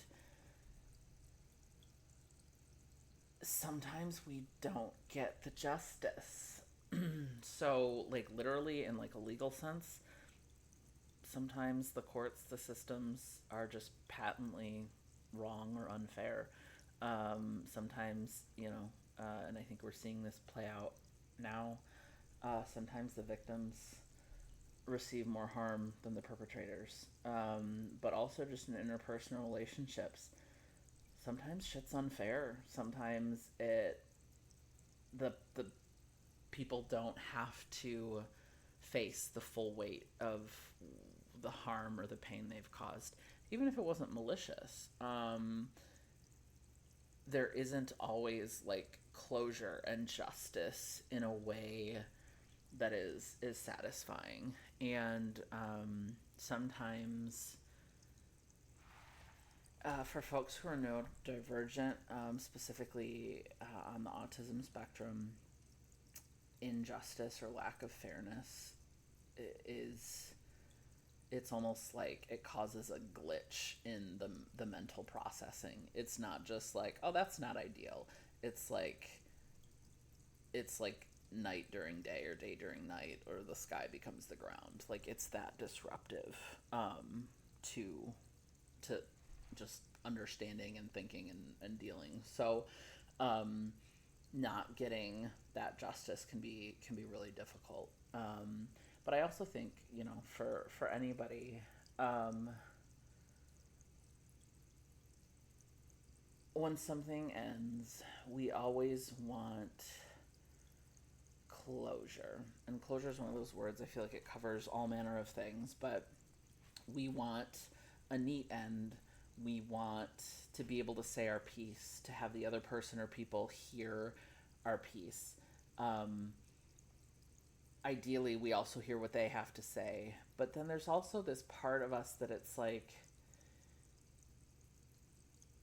even if you don't wish harm on the other person, and hopefully you don't, hopefully it's not that kind of situation, but you still want them to understand. You want them to see things from your point of view, to see why you think and feel the way you do, to have some sense of the pain that they caused you. Like, there's this like deep primal need to have that be like witnessed and felt by the other person. The thing is, at least in my experience, that very rarely actually happens. So it's like we want it, and I feel like a lot of times, especially like after a breakup or an estrangement or something, we go after it. And I think that's why you see, like, when people rage quit their jobs and like post something on social media, or they find out somebody is cheating and they post a rant online, it's like there is this sort of primal yearning for justice, and sometimes we seek it out in some rash ways. See rage posts on social media, but the thing is, we often don't get it, at least not from the other person. A lot of times that justice is something we have to create for ourselves. We have to know the truth of how we experience things, what we did and said, what our intentions were, how the other person showed up, where things, on either side were not quite what they could have been or should have been. Like, we have to figure that out for ourselves, know the truth of that, and be okay with it. Because sometimes you're just not going to get that validation from the other person. So I think there could be something here for a lot of you where you're struggling to find that or to create that for yourself, because we don't usually get it, and it's one of those things where it's like, even though you know that, it doesn't make it any less frustrating or unsatisfying or difficult to deal with. Okay, so now let's get a look, group 2, at this is what you're working with. What are you turning it into? Oh, okay. We've got the Knight of Rods, Strength, oops,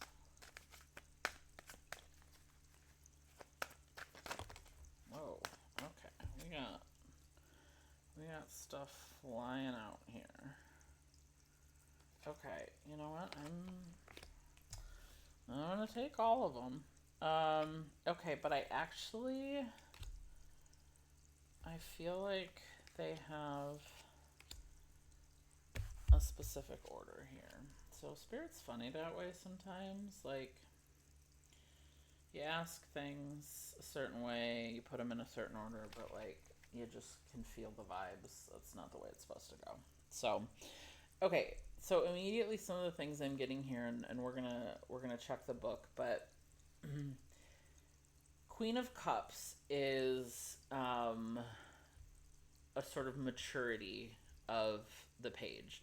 So if the page is the girl, the queen is the woman. This is that emotional expression, but with maturity, with wisdom, with some understanding. I think it's interesting paired with the Knight of Rods, because that's a sort of fast, passionate, fiery kind of energy. So we'll see what comes out with that. From the the Four of Coins to the Page of Coins. So Page of Coins is again, it's a novice. It's starting fresh. It's sort of an apprentice in a material, financial, professional, hobby type capacity. But what I see here is a fresh start for this energy.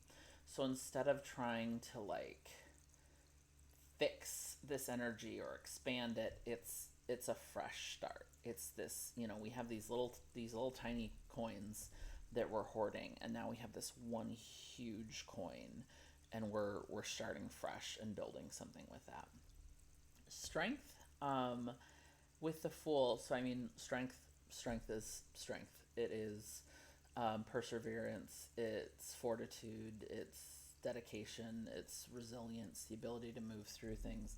But what I immediately saw is this looks like a femur to me, which it looks like it's the top part of this leg.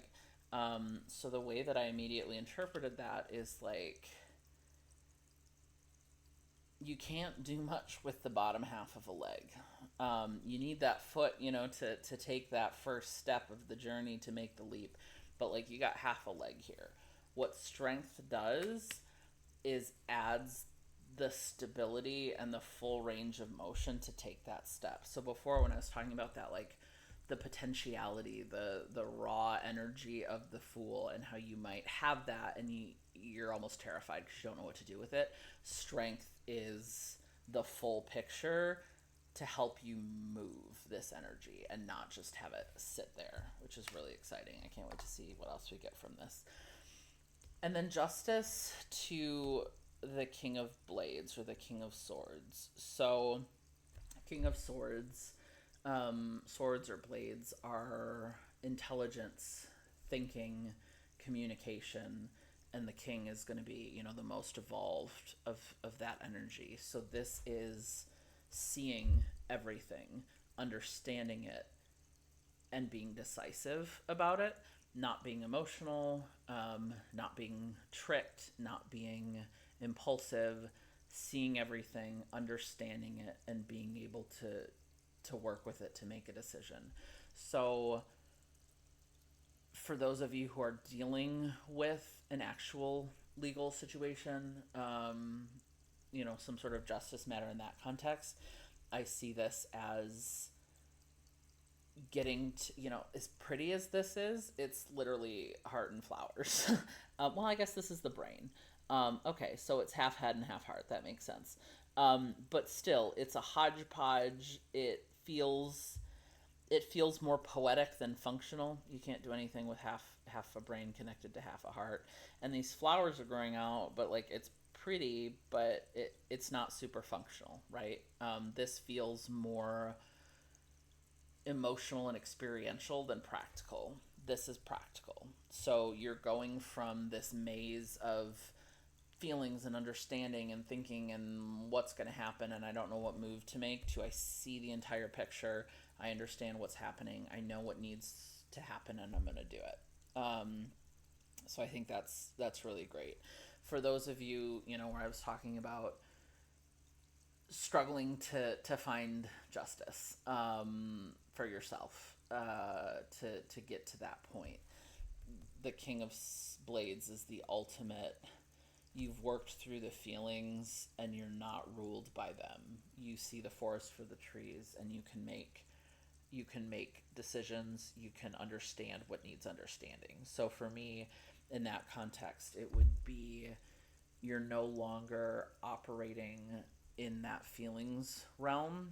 You've pulled up to see, what do I need to understand from this situation, from this experience, from this person?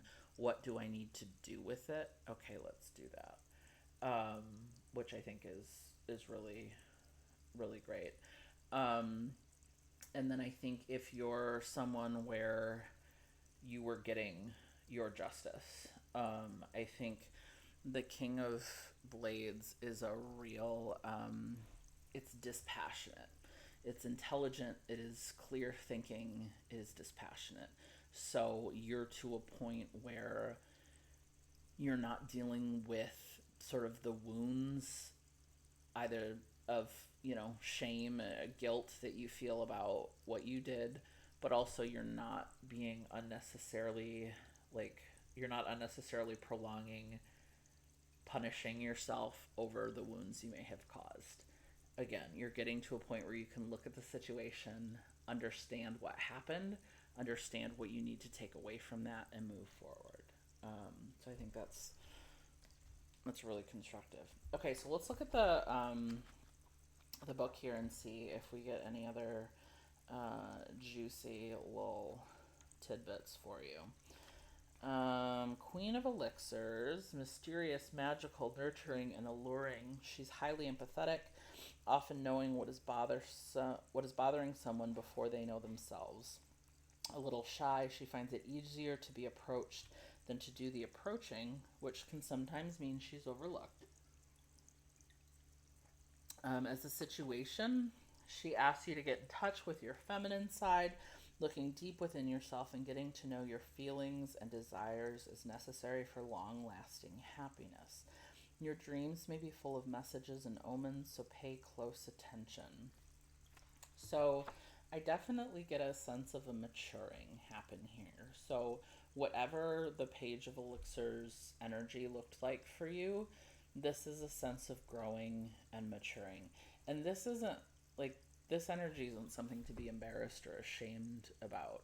And it's something where even if you're more mature, you can still occupy this energy. But I think what you're learning is how to show up in this more mature and understanding energy than showing up unknowingly like a child, because I think the thing that I'm reading in this dynamic is you didn't necessarily realize that you were showing up as the page. You maybe thought you were the queen. You felt like you knew what was going on, and you were fully participating, and then you realized, like, maybe not. And or if it was the people pleasing type energy, you may not have been fully aware of that. And so the queen is just, you are coming into your own, with emotional maturity and mastery as well. So a page is going to be more sensitive and reactive. A queen is going to be better able to handle her own emotional weather.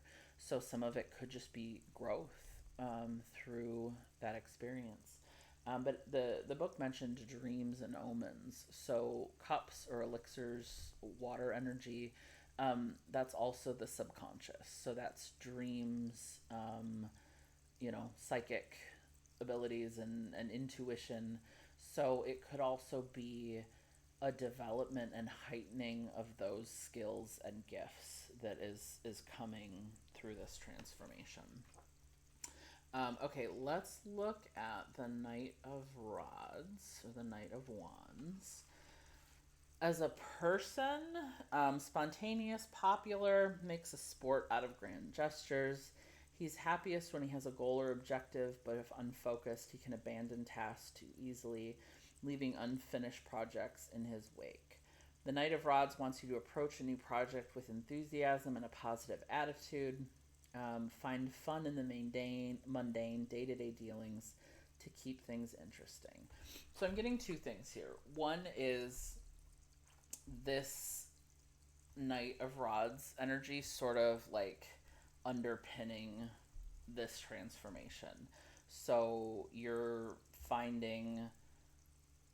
being enthusiastic, you're enjoying this development. You're not looking at it as like a struggle or a problem. It's like you're excited to learn and to develop, especially if it's, sort of the intuition and psychic elements.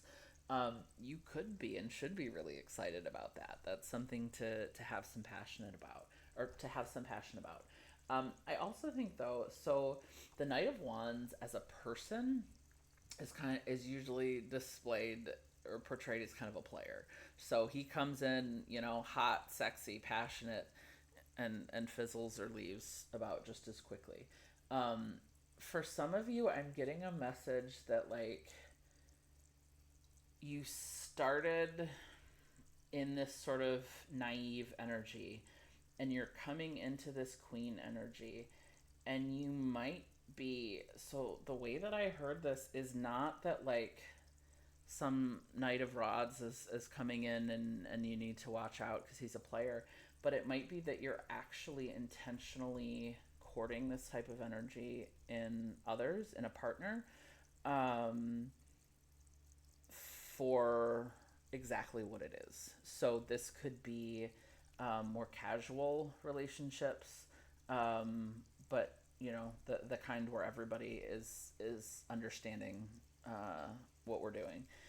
It could also be going on dates for the sake of going on dates, meeting interesting people, having great conversations, having cool experiences, where you're not expecting that this person is going to be there for the long haul. So that could be part of this maturing, is having different types of experiences and interacting with people who are passionate and creative and charismatic, for the experiences, instead of just going from, okay, this one didn't work out, let's go to this next one, what does that look like? So for some of you, that's like part of the maturity and development process that you're going through. Okay, Page of Coins or Page of Pentacles. As a person, always studious and diligent, always has her nose in a book, loves to learn, and although she's introverted, she's always willing to share what she has learned, but only when asked. Because she can be shy, she often misses out on some of the more lighthearted aspects of life, As the situation encourages you to buckle down and study, perhaps you are thinking of going back to school or taking up a new hobby. Money is on your mind, and coming up with creative ways to bring in extra cash would benefit you right now. So again, that seems to reiterate what I was seeing before. But again, this doesn't feel like, so the way that it phrased that, like finding creative ways to bring in extra cash would benefit you right now. I don't, I'm not getting the vibe of like, oh, you better find some more money. That would be a good idea. It's more this energy of like new and exciting, like get creative. You have a potency now to find creative projects, to find some interesting side hustles, to bring some money in ways you wouldn't normally think. So this isn't like a warning; it's an invitation. And I also think it's specifically an invitation out of this energy. But again, it's starting fresh. So there's a beautiful excitement in a fresh start, but it is, you have to be willing to be the student to sort of start at the beginning. And if you are really in this lack or competitive mindset, it's going to take you some work, to shift that energy. Okay, strength. Um, When we think of strength, we often think of brute force and aggression, but in the tarot, the strength card is here to teach you that sometimes the most effective form of power is quiet resolve and a calm demeanor. Strength asks you to have courage when facing your fears or when you come up against obstacles. You have the ability to endure all of life's problems. You just need to show a lot of patience and understand that grace and dignity come from within. Now is the perfect time to reflect on your values and assess what it is in your life that needs to change. Perhaps you have a bad habit that needs breaking, or you want to incorporate new mindful practices into your life. Your ability to do anything right now is heightened. So, um, to quote Merriweather from Sleeping Beauty, I still think what I thunk before. So I definitely see this as sort of the ignition and activation of this Fool leg energy. But I also think it goes beyond that into saying whether it's dealing with the justice system, whether it's creating closure for yourself, whether it's overcoming past scarcity or a lack competitive mindset, whether it's people pleasing and, um, you know, maybe emotional and relationship behaviors that effaced your needs. Like, whatever those things are, it's saying it won't necessarily be easy, but you have the ability, and right now, a sort of heightened ability to make those changes. So I think any kind of alchemy transformation, this is not easy work, but it's saying you have the ability to do that. Before we get to King of Blades, just thinking about back to the original spread, the first part of the reading. So here we've got our cups energy, which I think really goes with the river. So we've got that flowing. Um, the flowing here is coming and moving from this page energy to the queen. Like, that's movement. So if we look at them by themselves, they're stagnant. They're just in a bottle, but we're not staying there. We're moving from one to another. And I think with all of these, we're seeing movement. We're seeing this hoarded 4 coins moving. Actually, based on the size, it's almost like those 4 coins got merged into this one big coin. Once we add the femur, this fool leg is ready to walk, to move, to leap. A heart would be pulsing, beating. We've got the flowers growing out of it. So there's a movement in here. And then I think the strength, so going back to the venom piece of it,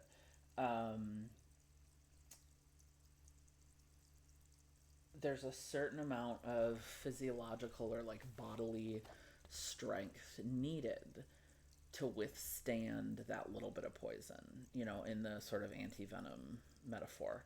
And so, what I'm getting here is like you have the strength for the poison, for what you've had to endure. You have the strength to transform it. Again, assuming we keep things moving, and then like going back to both the mystic and the darkening, there was that idea of like sitting in the dark, being in the dark, and not fearing it, but just having it be a place where you get clarity, where things emerge, where things transform. And again, strength, it's you have the ability to be in that space, to allow those things to unfold. You're able to do that. I had something else. Where did it go?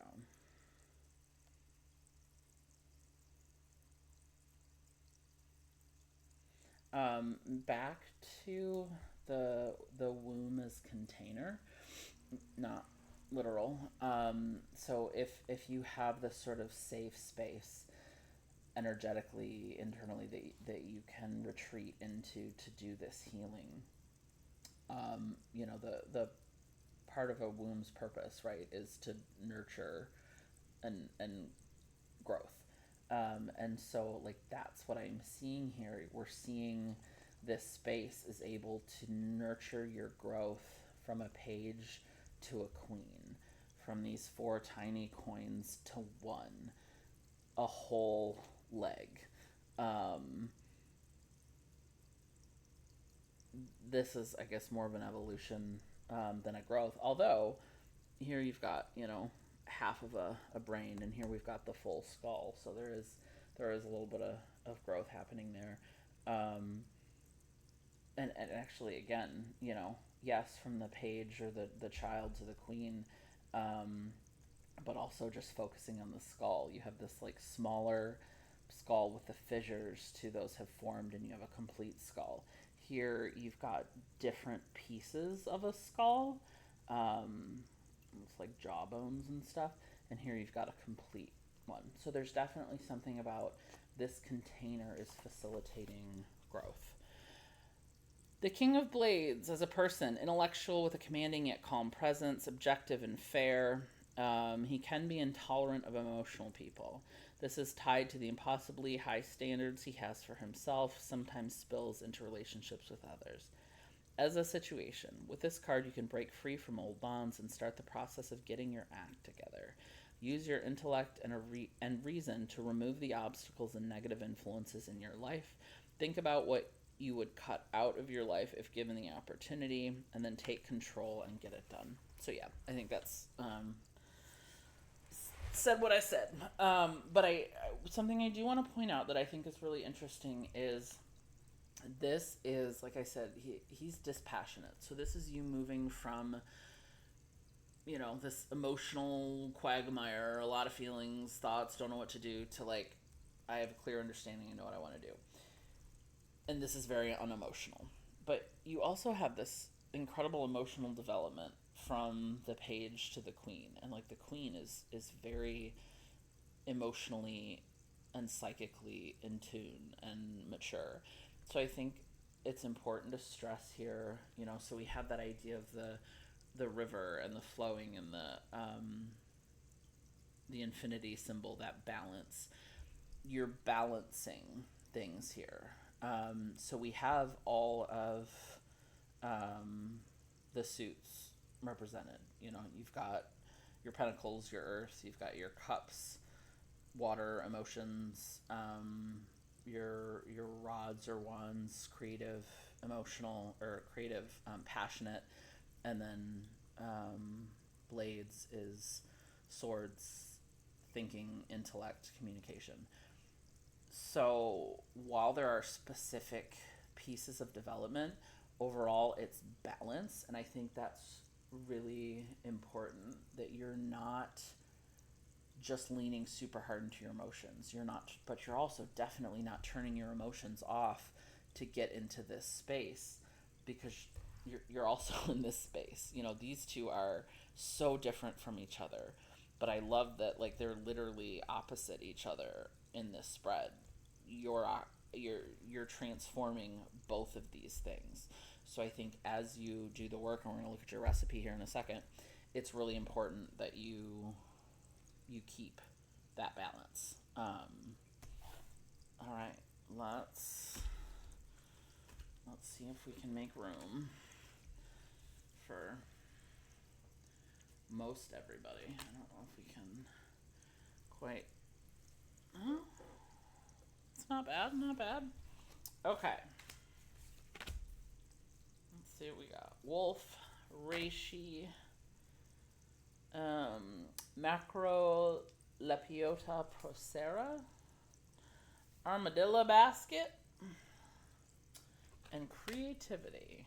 All right. Well, this is interesting. Let's see what we got here.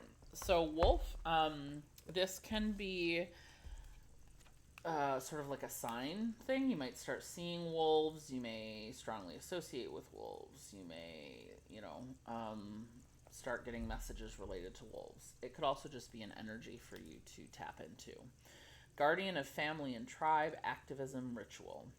The wolf's mission is to uphold the well-being and longevity of the pack. Healthy wolf energy expresses itself through activism, mentorship, humanitarian effort, or teaching, usually religious or political studies.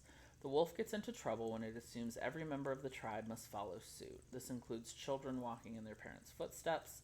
Although it will surely be uncomfortable at first, practicing tolerance helps balance out agitated wolf energy. Contemplate the following: embrace all, exclude none. When in balance, reliable, democratic, fearless. When out of balance, judgmental or dominating. So to me, that really feels like balancing out like that Four of Pentacles energy, which could be really sort of exclusive, like my way or the highway, um, lack kind of thing. There isn't room for other energy. I think similarly, the Page of Elixirs or the Page of Cups, that sort of naivete, even though it's very intuitive and perceptive and understanding others, it's also really rooted in its own sensitivity and experience. And so it's not super diplomatic. And so I think this is pushing for a broader picture of things, especially with the justice piece. I think this really comes out for those of you that are engaged in some sort of legal situation and or familial, divorce, custody, family estrangement, whatever. This is really challenging you to look at the bigger picture and holding space for everybody and what's best for everybody, and not sort of falling into there's only one way for this to go. Okay, reishi. Number 1, spirit mushroom. Ganoderma lucidum, edible and medicinal. Known as the queen of mushrooms, so we're back to queens again. It's also one of the most well-known for its medicinal qualities. It's been used extensively in Chinese medicine for at least 2,000 years and is known as the mushroom of longevity and vitality. It's a powerful immune modulator, promotes good sleep, reduces stress, and helps with allergies. So that could be a message if you're struggling with sleep, stress, your immune system being run down, allergies. Reishi might have something for you. In Chinese, it's known as lingji, or spirit herb, and is considered to be a bridge between heaven and earth. There are many types of reishi and all have similar qualities. In Chinese medicine, it calms the spirit and nourishes the heart. Since your shen or spirit resides in the heart, when your heart chi is weak, it cannot restrain the spirit from traveling up into your head, which in turn can cause insomnia and restlessness. By nourishing the heart, you therefore calm the shen and it returns to the heart where it can rest. Reishi is not only good for heart conditions, it also tones the lung qi, which aids in respiratory function. It is a powerful adaptogen, helping your body adapt to stress and making it the perfect mushroom to aid in meditation. You can find reishi on the lower parts of hardwood trees such as oak, shiny appearance, and can look fake. Reishi is heart medicine, spirit medicine. Are you feeling unsettled and needing to bring calm into your life? Do you need to find what your spirit is searching for? Are you overthinking things and exhausting your heart chi so your spirit is unsettled? Then it is time to ground yourself and nurture your spirit. Sit in your heart center and see where you can start nurturing yourself better. Introducing reishi into your diet and spiritual practices may be needed at this time. It is time for calm on a spiritual level so it can filter down to the physical. So I think what's really interesting here is this oh wait, hold on, there's a whole other page. Okay, so there's a real connection to like spirit and body, head, heart, lungs.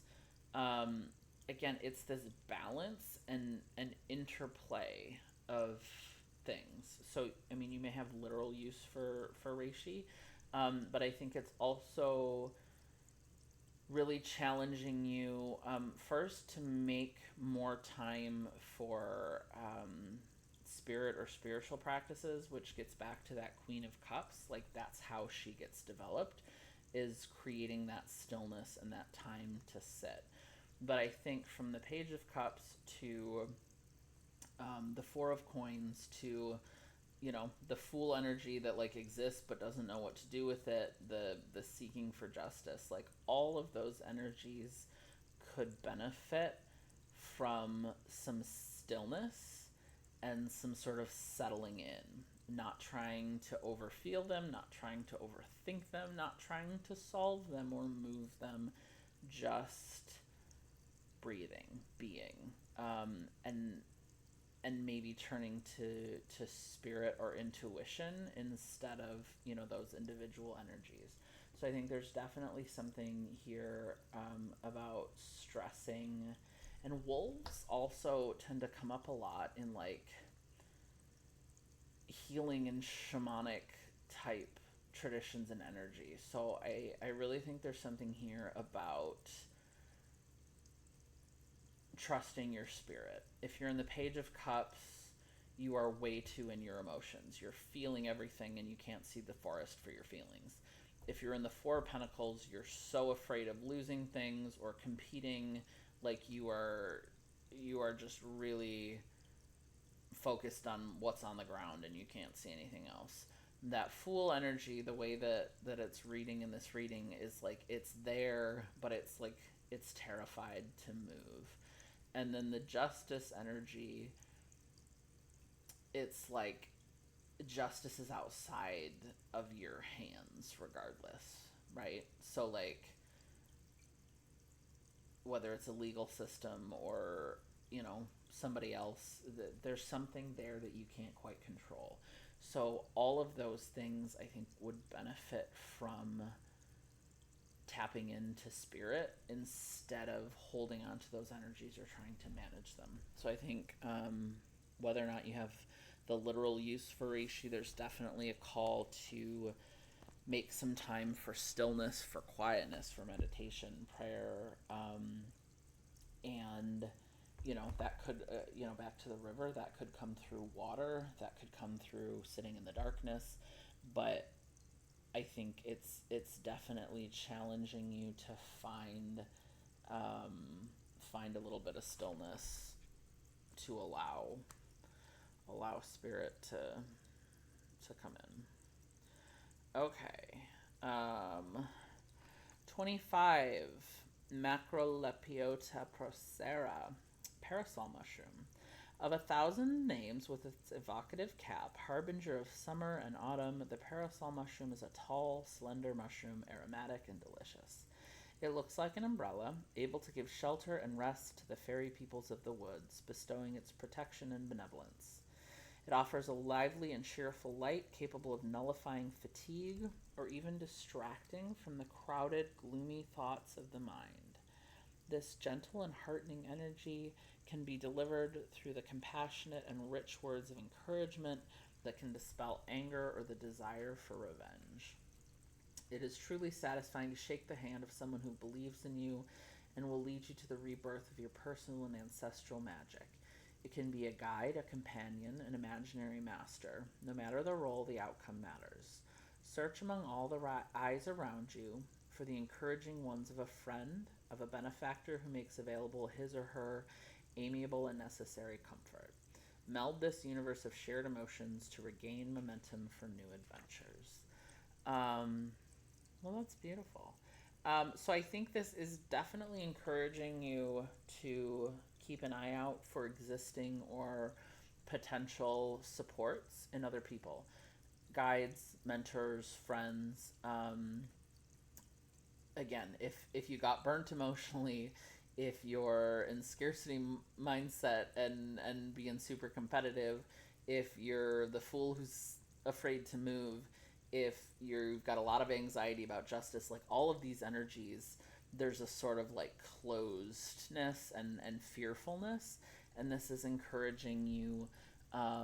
You're safe under this little umbrella, and there are one or more people out there that might be able to support you. I do think it's interesting though that it says guide, companion, or imaginary master.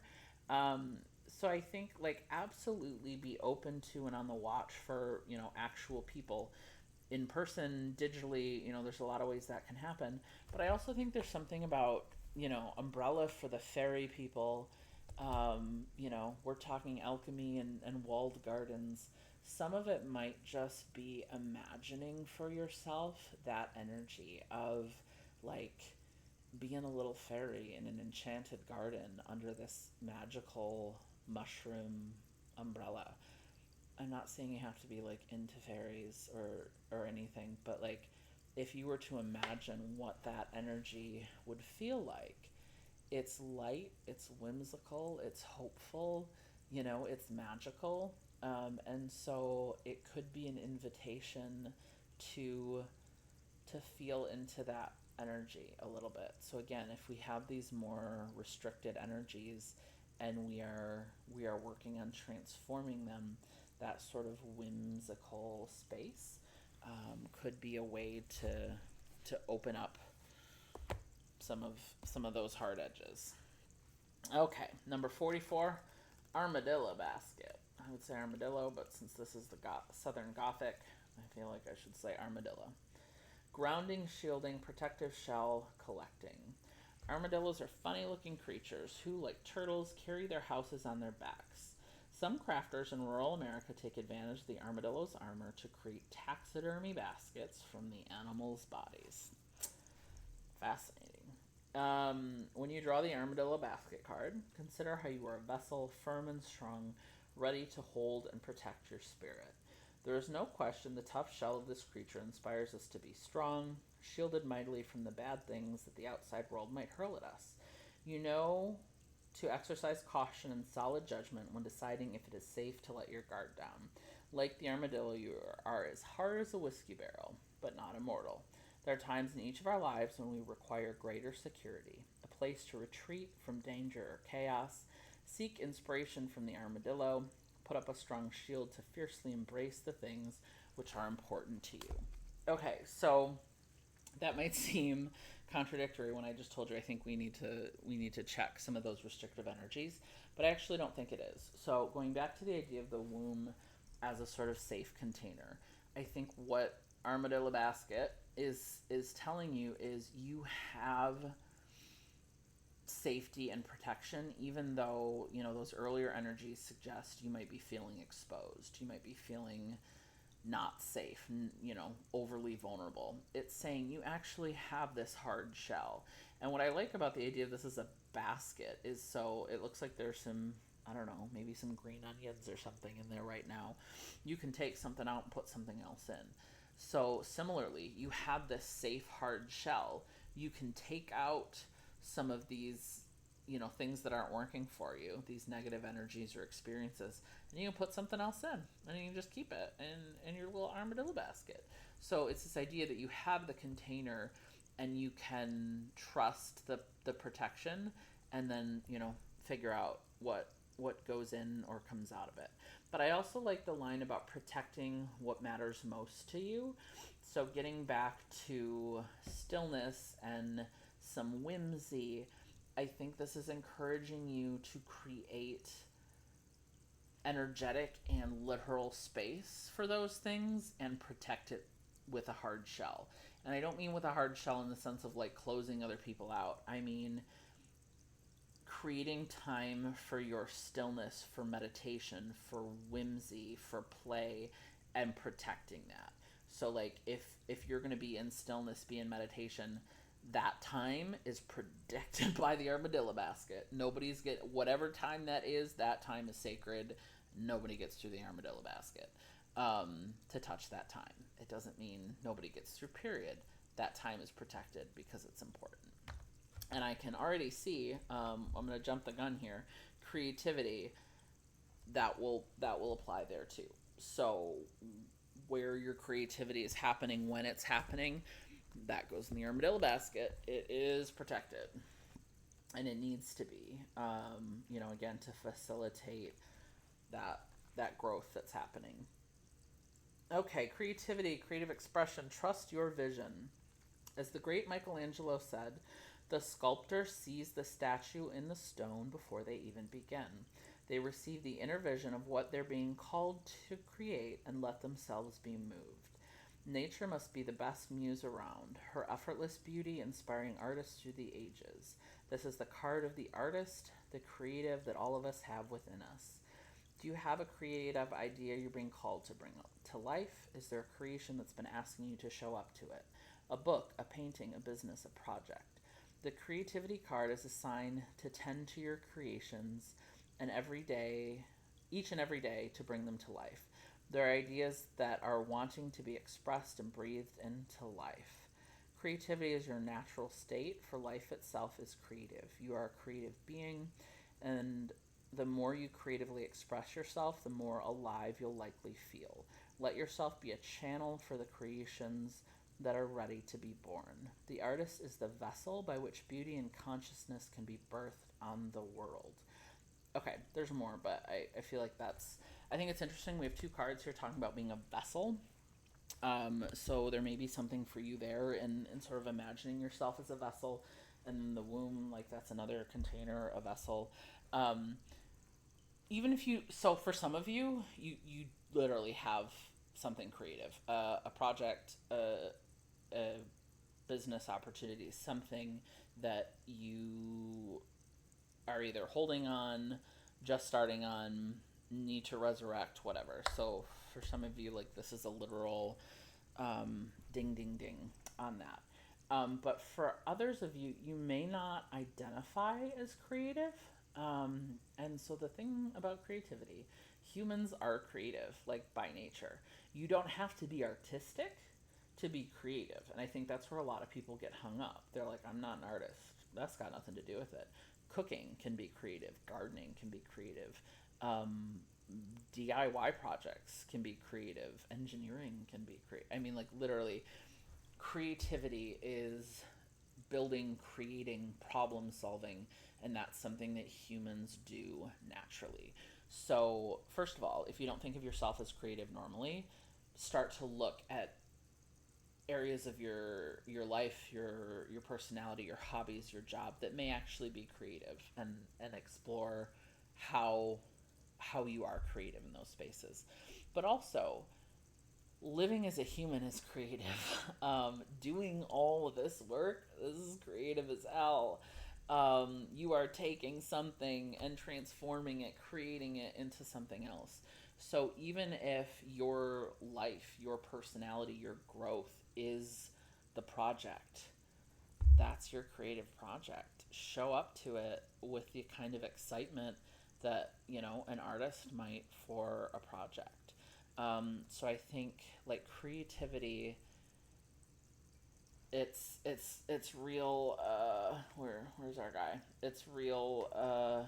Knight of Rods energy. We're bringing in some of that one energy and using it to get excited, and to fuel the things that we're trying to do. And I think whichever of the various situations we've talked about, or something totally different, creativity is sort of going to be the the fuel, the juice that moves you from one place to another.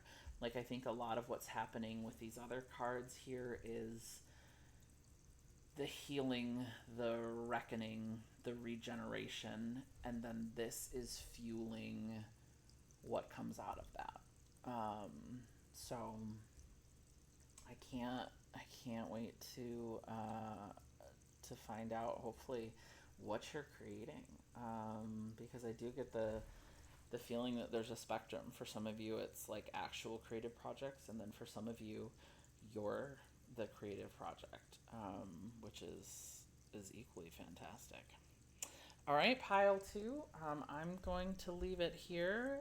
That is your secret recipe, your magic sauce, and I wish you the best of luck, working through this process.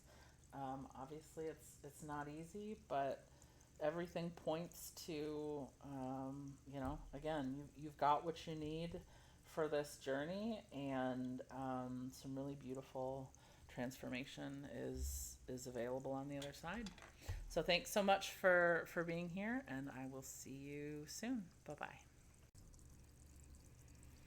All right, hello, group 3. So if you picked this beautiful deep blue and purple orb or vessel mushroom, let's check out this guy. This is the bitter bolete. Stand back sickness. This is a soft, spongy mushroom with bioactive compounds that are being researched for antibiotic and anti-tumor qualities. It is also capable of bioaccumulating radioactive cesium. Oh, that's cool. So it receives the radioactive crap and holds onto it like a sponge or a filter. Well, that's pretty cool. Not sure if there's any additional hits or significance for you there, but if nothing else, it's a very cool looking little mushroom. And I do like that accumulating, radioactive stuff is toxic. So I like this as an energy as you're working through things.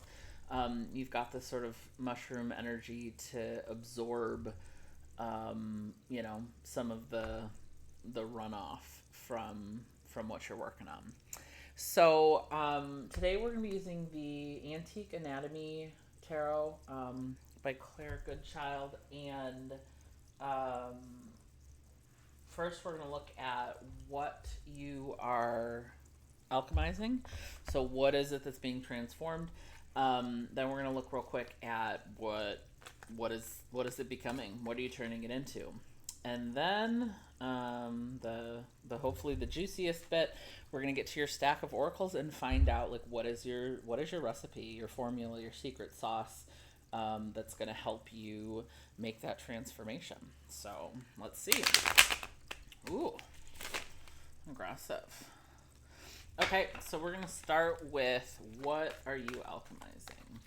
So what emotions, energies, experiences, situations, is group 3 alchemizing? Oh, that's interesting. So the Queen of Blades, or the Queen of Swords, she was on the bottom of the deck when I was shuffling before I started recording, and she stood out to me. I wondered if she was going to come up, and she did. Oh boy. Okay, where is... Alright. So we've got Queen of Swords, the Two of Rods or Wands, and the Five of Rods or Wands. Okay. And then we've got the Nine of Blades or Swords. Okay, so let's get the... I got some thoughts, but I feel like it's easier if we just do them all at once than to separate them. So we're going to start with the Queen of Blades, Queen of Swords. As a person, she's observant, independent, spends time alone watching the world go by and taking in snippets of information. When you think she isn't listening, she swoops in with a sarcastic comment or piece of advice so spot on that you're taken aback. As a situation, this card wants you to find the way without help from others, indicating a time of independence. You have the skills and information you need, and now is the time to put it all together. In terms of something that you're alchemizing or transforming, I think this probably goes one of two ways. One is you had a Queen of Blades in your life. So this could be a romantic partner, a friend, mother, sister. I mean, it doesn't have to be a woman. I'm very much getting female vibes on this, though. And she was somebody who was exacting, maybe a little bit cold, not necessarily super emotional, not necessarily a bad person either, just very like rational and my guess is like between the rationality or the sharp wit and communication did some harm for you. I think another possibility is that is you, that you have been, and again, I guess in this instance, it wouldn't necessarily have to be a woman or be female, but like you've been overly independent. You've been hyper rational, very sort of intellectual, focusing on what needs to be done, what makes sense, not using intuition, not using emotion, just very sort of cut and dry and calculating. Now, that can happen out of necessity, a sort of hyper independence when you've had to go it alone too much or for too long. And it's not necessarily a criticism. Like, all of those qualities are great. Where it becomes problematic is where when they're sort of imbalanced. And since this is something that you're working on or will be working on alchemizing, I'm getting the sense that it is out of balance. So this intellect, this thinking, this sharpness has come at the cost of your feeling, your softness, your intuition, your passion, those kinds of things. So that's what we're getting for the Queen of Blades. Now the Two of Rods or Two of Wands indicates a period of balance between action and idleness. You feel restless and want to get moving on new ventures, but you know that waiting until you have a concrete plan in place will be best for the long term. Follow your instincts, but approach things from a new angle and explore varying viewpoints. You will know when the time is right to strike. This card can also indicate a partnership. So this, again, this could be a partnership that that has ended or is in some way stuck. So again, there is that sense of like that pause that comes with the Two of Rods. So it may be both. You may have a partnership that feels stuck. So this could be a professional relationship, a friendship, a romantic relationship, um, where things just feel a little bit stagnant and you don't know which way to go, which way it's going to go. If it's not a relationship, I think that energy still applies. That restless, fitful energy. Like sometimes there's this sense of, I need to do something. I need to shake something up. I need to move something, change something, but I don't know what. All I know is that I feel this restlessness. Next up, the Five of Rods or Wands. This throws you into the ring for a fight, and only the most determined will win. Competition is fierce, and your rivals are all around you. This card wants you to get your. Oh, hold on. Apologies. Um, okay, we're back. Apologies about that. So I don't know.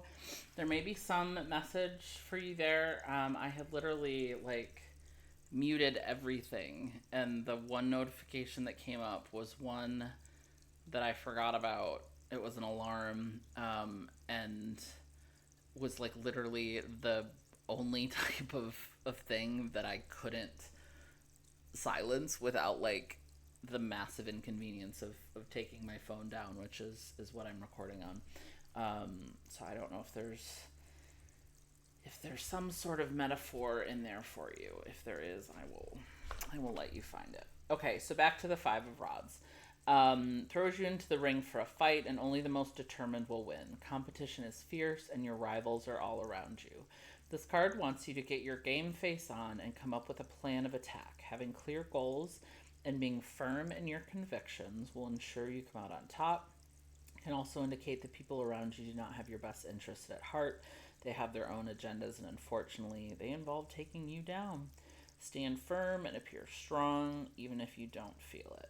Okay, so if you're like me, the Five of Rods, Five of Wands always stresses you out a little bit. Any of the cards where they're like, somebody is secretly out to get you, those always give me like a moment of panic. The thing is, though, that I always come back to, and I'm gonna help you come back to. If that's the case, you should know already, especially if you're in this Queen of Blades energy. Like, you should have some sense of something not being quite on the up and up. So if that is news to you, that is not your message. Let it go. But what I do think is sort of universal here is this conflict. So I think whether you have this partnership that fell apart, there's probably some conflict. If you got burned by a Queen of Blades, there was probably some conflict. If you are the Queen of Blades and that's sort of out of balance, it's like over exaggerated, that's probably creating, some conflict in your life.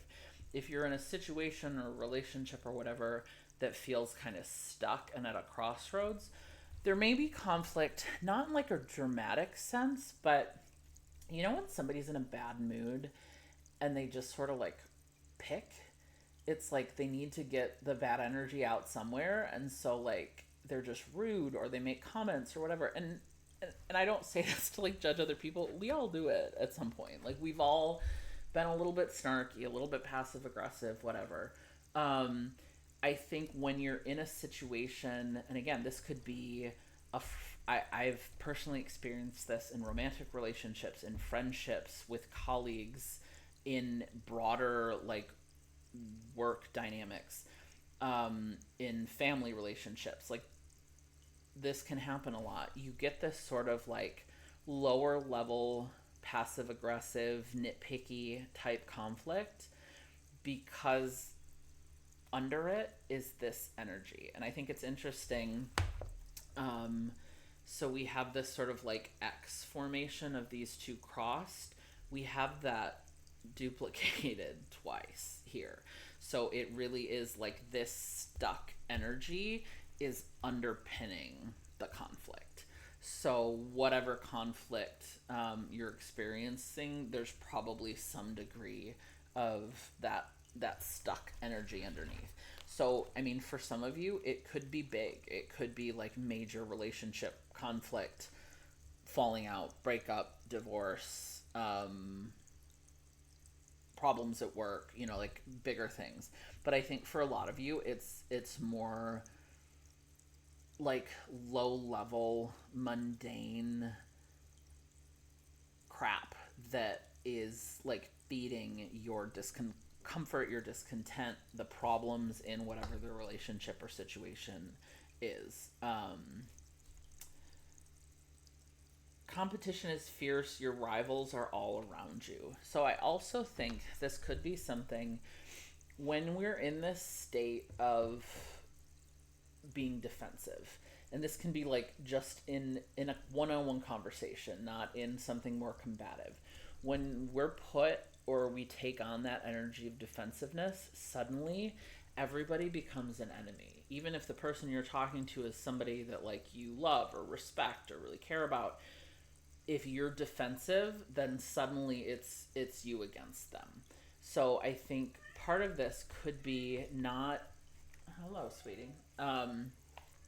The Oracle of the Walled Garden has come to join us. I think when you're in this sort of combatant type energy, what happens is everyone around you starts to look like an enemy or an adversary. And I think that's part of what this is pulling out is you might feel not that like everybody's out to get you in the sense of like they're trying to ruin my job and like sacrifice my relationship, but it's more of like they've always got something to say. Somebody's coming over here with their nonsense. Like I know, it's like automatically assuming bad intent, not giving people the benefit of the doubt, only seeing things from the point of like what bothers us or what's bothering us, what the conflict is, and not going, okay, but what could their experience of this be? How might they be coming at this based on their lens? So I think this is really about the way that sort of crossing energy influences how we see things, and less about the fact that like secretly you've got a bunch of people plotting. I don't think that's it. And then the Nine of Blades or Nine of Swords. Can't sleep because you're riddled with anxiety and guilt. Feel as though your waking life has become one of your nightmares. You are in the realm of the Nine of Blades, and it is a really unpleasant place to be. You may feel like you're bouncing between fight and flight mode every minute of the day. Unfortunately, this card does not have a silver lining, and it can really take a toll on your mental health. Being in a constant state of fear causes you to do things you definitely wouldn't normally do. So now is definitely not the time to make any major decisions. Okay, so this is heavy. This is a lot of mental anguish. This is like can't sleep at night because your thoughts are looping. Something that I find really interesting is the way the energies are laid out here. So wands or rods, that is like creativity, passion, energy. Like there's just a sort of movement to that energy. And then blades, there's a movement here too, but it's air, thinking, communication. Like this is fiery movement. This is swords cutting through air movement. And so I think it's interesting that on either end here, we have really heavy or strong swords energy. There's a lot of thinking. There's a lot of analyzing. And then in the middle, we have this like fiery fighting, this conflict, this this, we've got two rods or batons or whatever locked here. We've got a lot of them locked here. There's this like, and I think that's what makes these cards so sort of strong energetically, is they are fiery and they're supposed to be moving and they're literally locked. So you have all of that like fiery energy is just like humming because it's stuck, it can't move. Um, and so, regardless of like, if you're the queen of blades and you have this sort of overdeveloped independence intellect thinking, facing this type of energy is not comfortable for you because this is fiery, this is impulsive, this is not logical, this is fueled by passion and instinct, and you are operating strictly from logic and intellect. This is deeply uncomfortable and could definitely put you in this headspace. Um, if you don't identify as the Queen of Blades, and that's totally fine and possible with what we're seeing here, being experiencing either of these two energies, this like restlessness, stuck, conflict, again, you have, I really get that sense of like vibrating. Like these are vibrating with energy, but they're locked, they're stuck. And so where's that energy going? It has to go somewhere. And so where it's going is you're getting this incredibly overactive mental energy because it should be moving in some of these other ways, but it can't. So it's accumulating in thought. So it's thoughts racing around. I also think it's really interesting and important that we don't have any cups or pentacles out. So we don't have any feelings, at least that we're in touch with. So I think a lot of times these passions can have feelings associated with them, but when we're operating in this space, we're not in touch with the feelings. So nobody is in touch with their feelings in this space. And there are no pentacles, which pentacles are, yes, they're material things, you know? So money, jobs, projects, things like that. But for me, pentacles, it's also about the grounding, right? So that's the earth element. So we are up in the air, we are in fire, we are not on the ground. Nobody's got their feet on the ground and nobody's feeling their feelings. So yes, this is hyper intellectual and intelligent, but it's not necessarily grounded. Um, it's not necessarily practical. We're not looking at the on the ground material realities, and we are not checking in with our feelings. So I'll be curious to see as we get to what you're turning this into, what you're transforming it into, to see if we get some cups and pentacles. They are elixirs and coins in this deck, to see if we get some of those coming out to balance it. So, what are you transforming this into? There we go. Elixirs or cups. The first one that came, that came out. All right. And then we got pentacles, and then we got judgment. Ooh, okay. Let's get one more. What are you transforming this energy? All right. She tried to come out with these two, and I didn't think she was supposed to, and then I kept shuffling, and she came out anyway. So, queens be doing what they want. So I like this. We're starting and ending with a queen. Okay, so we've got the Three of Elixirs, which is the Three of Cups, the Page of Coins or Pentacles, Judgment, and then the Queen of Coins or Pentacles. So, I am learning that it is faster for me to read the book and do all the interpretations at once instead of me talking you through what I'm seeing and then going to the book. So in the interest of time, I'm going to try and be disciplined here. Three of Elixirs. Do you have a core group of friends, and no matter how busy life keeps you, you're always there for each other? That is the essence of the Three of Elixirs. True friendship is hard to find, but once you do, it's worth holding on to. Each person brings their own unique energy to the table, but you blend together nicely. The Three of Elixirs in a reading can mean you're about to celebrate with close friends and family when you all put your daily lives on hold to come together and have a good time. Okay, so a few things here. So first of all, we're going from, that strictly cerebral, intellectual energy to not just feelings, but community. This is friendship. This is shared joy and feelings. So if you have been in this Queen of Blades energy, this is you not just, so it could go a couple ways. It could be you realizing and leaning more into the friendships and relationships you already have. It could also be you discovering new ones. For you, maybe you've been too practical and intellectual, and now you're realizing you need more joy in your life, and building those sort of beautiful reciprocal relationships. I do think for a lot of you that are in that Queen of Blades energy, these already exist, but they're stunted right now because you haven't been present emotionally.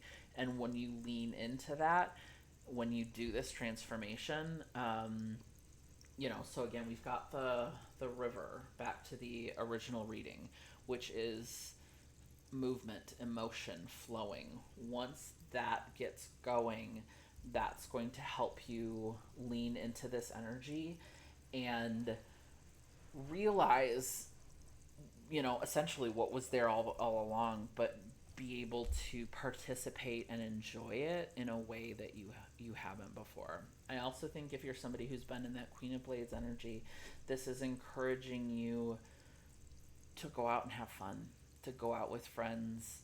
It doesn't need to be existential. It can just be having some laughs, having a good time, connecting with other people. You don't have to put a ton of pressure on it. Just go and be present and enjoy those moments.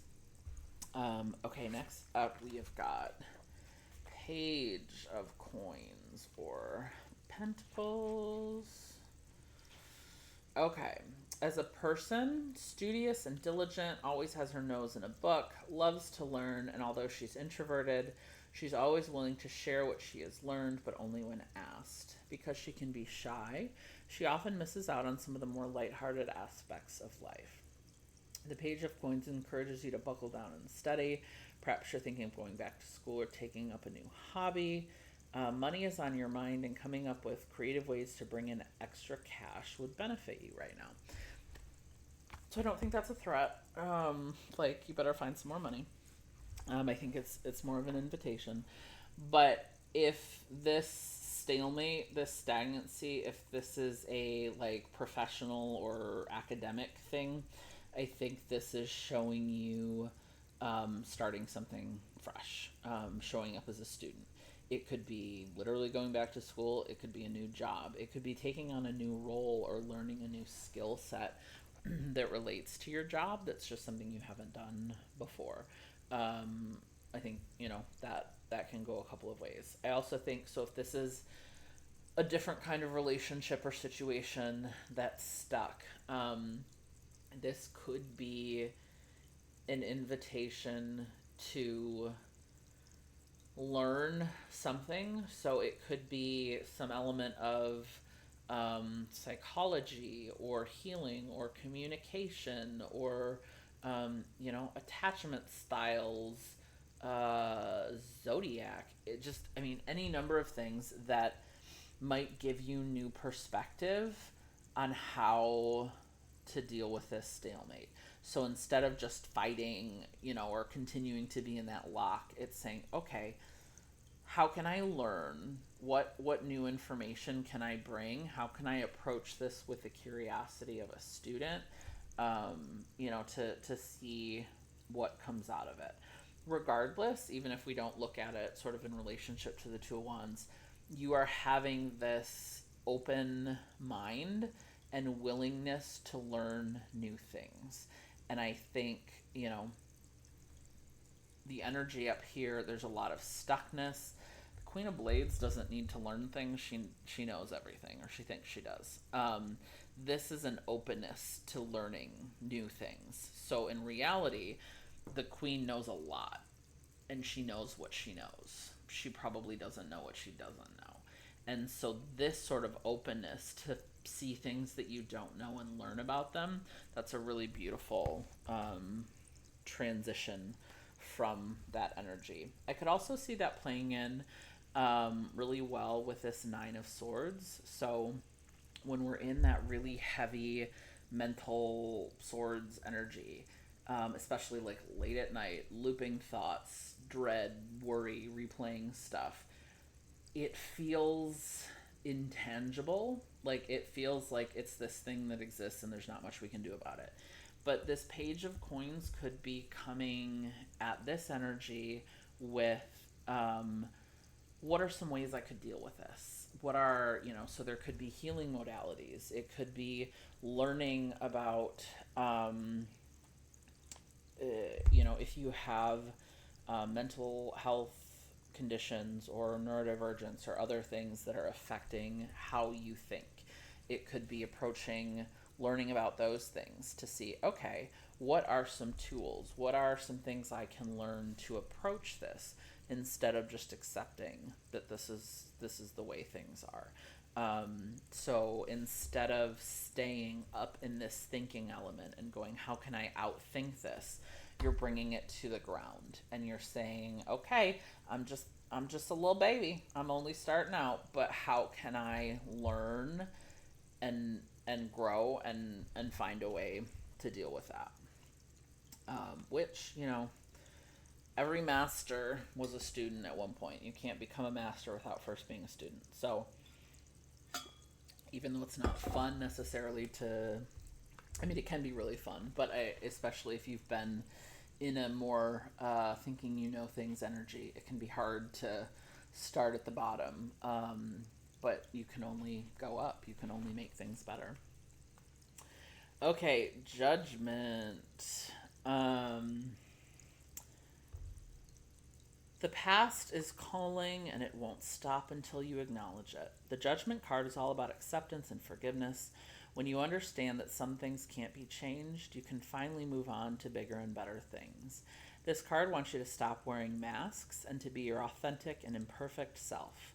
What makes you great is your resilience in the face of your toughest trials, and your battle scars contain the map to your future. Rebirth is the process of reflecting on your choices and understanding how they led you to where you are now. You are about to be resurrected into the next version of yourself. This Judgment card cracks me up because it looks like he's like dancing out of the coffin, man. Like this little Skelly is vibing and thriving. Like, look at the flowers and dancing. Like, when you say Judgment, and that's not usually the image I conjure up. I don't know about you. So I love the vibe of this card. So the thing about Judgment is it is a reckoning, and reckonings are usually uncomfortable, but they can be tremendously freeing. And I love that idea of this as resurrecting. So if you were in the Queen of Blades and that had gotten to a point where that was all you were and it was limiting you, this Judgment card is you leaning into your full self. Yes, you're the Queen of Blades, but you also love you some cups, and apparently you're coming to a Queen of Pentacles too, which I just love. Like, there is more to you. There are parts of you that aren't perfectly logical and controlled and methodical, and you know what I mean. There are parts of you that are messy and silly and don't make sense and maybe are a little bit embarrassing, and you're embracing that. You're allowing those things to be, because I think Queen of Blades energy is like everything is neat and tidy and presentable, and so this is allowing you to be more imperfect. I think this sort of stalemate, if it's a project or like a decision and you don't know what to do, a lot of times that comes from we want things to be perfect. And there's no such thing. So with choices, we never get to know the other choice, right? Like, we only know the one that we pick. And it has pros and cons, and it can be easy to look at the cons and go, oh shoot, I should have picked the other thing. But the other thing would have had pros and cons too. We just don't know what they are because we didn't pick it. So some of what makes the impasse, what makes it the stuckness, is this pressure of choosing the right thing, but there isn't a right thing. And with alchemy, it's often talked about as like experimenting, as being in a laboratory. And there was this nun, and I can't remember her name. She was a Catholic nun, social activist, and artist. And she ended up leaving the church. Long story. I won't go there. And just becoming an artist for the rest of her life. Really beautiful stuff. But anyway, she had this thing that she's very famous for, and it was these like lessons or rules.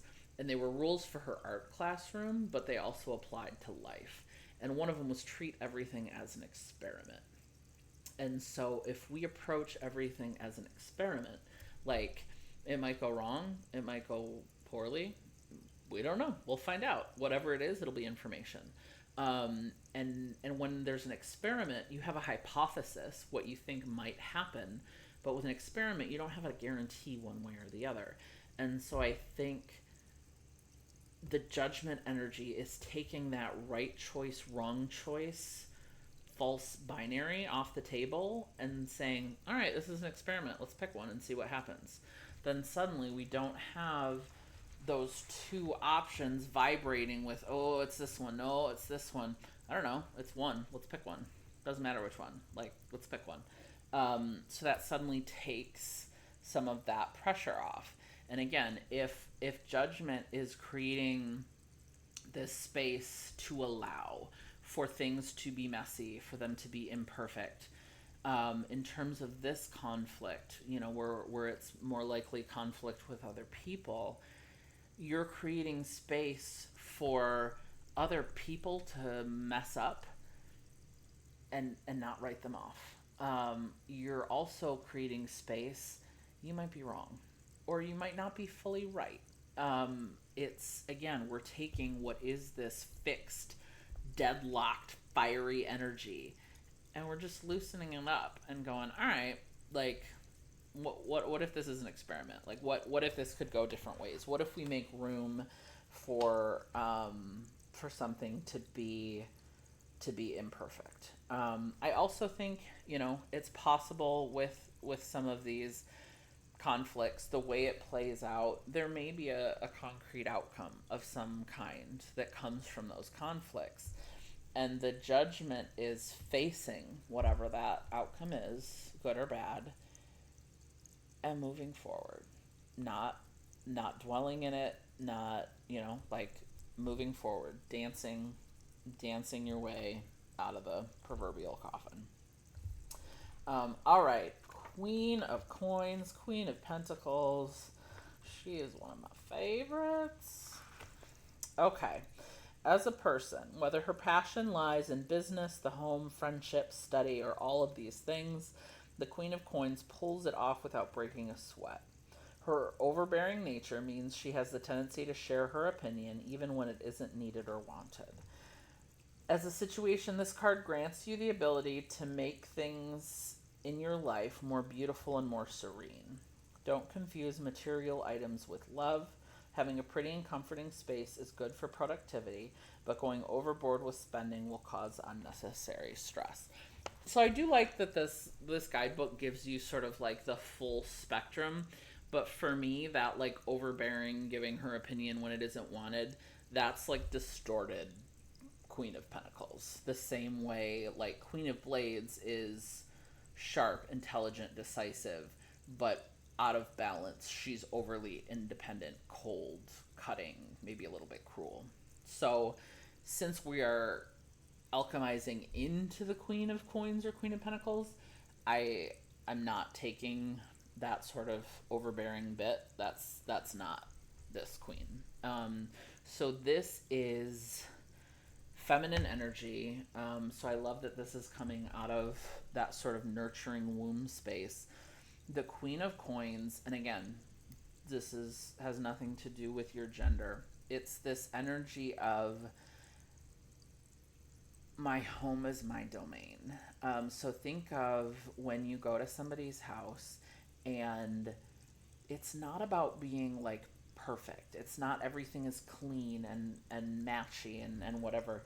It's this is a place where love and nurturing happen. This is a place where anyone who enters feels welcome and at home. This is a place that is comfortable, where you can relax and feel yourself. This is a place where you eat really good food, you laugh really hard, you have deep talks. That's the vibe of the Queen of Pentacles. So she is comfortable in her space, she's comfortable in herself, she has everything she needs. Um, there's an abundance, a material abundance with Pentacles, but the way I think of it is not like abundance in the sense of like consumerism. She's got the flashiest, this, that, and other thing. She has everything she needs in her life. She is content. So it's not just what she has, it's her relationship to what she has. It doesn't mean she has the biggest house, the newest car, the designer crap. It means she has a safe and beautiful dwelling that she makes a home.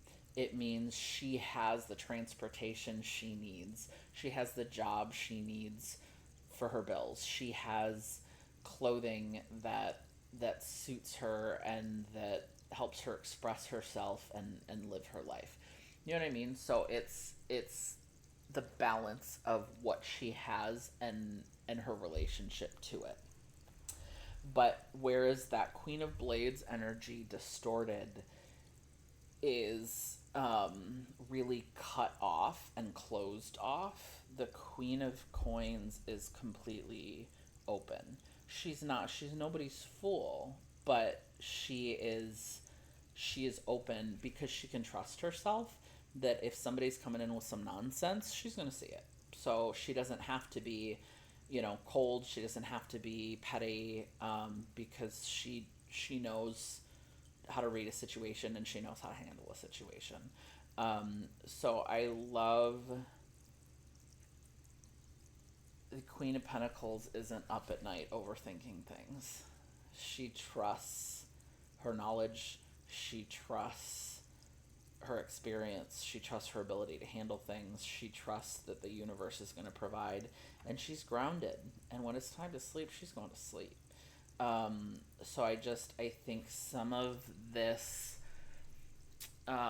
stuck, constrictive energy, we really feel it release through laughing and good times with friends, through not being afraid to be a student and to start over, to facing the hard thing and dancing your way out of it, to being open and welcoming and receiving and knowing that everything's going to be okay.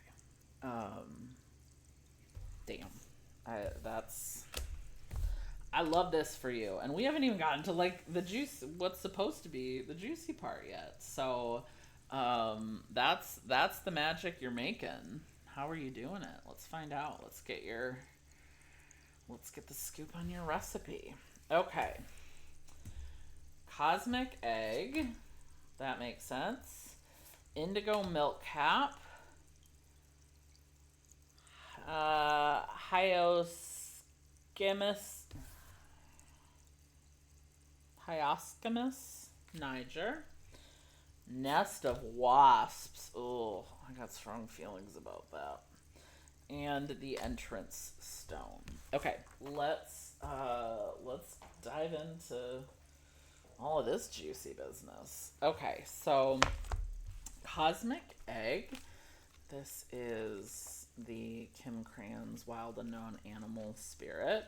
And the cosmic egg is like one of the super special cards. It's at the end of the book here. Ooh, it is like the superest specialist one. It's at the very end. And part of how you can tell it's super special is, can you pick up the reflection of the little orb on top? It's like reflective, iridescent. Okay, so what are these called in the book? So these sort of special ones are spirit animals. Cosmic egg, completion, harmony, the infinite within the finite. The cosmic egg is the final card in the journey of the animal spirit deck, and it represents the unfolding of cosmic consciousness. This state emerges after we have tread the path for quite some time, and through self effort and grace, we experience self realization. A sense of contentment and oneness spontaneously arises within us, and the veils of our self limiting beliefs are lifted. When the essence of the cosmic egg has not been activated, we may feel as if we will never get there, or we travel alone, disconnected from others.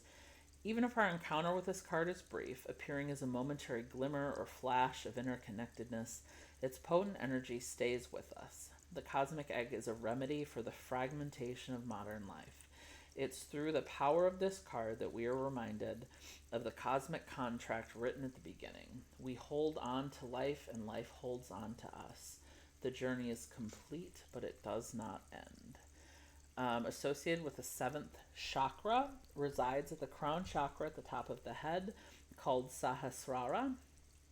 One of the aims of yoga and meditation practices is to channel energy from the base of the spine upward toward Sahasrara. Each of the lower 6 chakras plays an important role along this journey, and once the final epicenter of consciousness is activated, it is said to radiate the light of a million suns. Whoa. Okay, so much going on here. First, I want to tie it back to some of the things at the beginning before we get into here. Obviously, we can't deny that snake, and we had these snake energies coming before. So I love this idea of like yellowing or dying, potentially the shedding of the skin.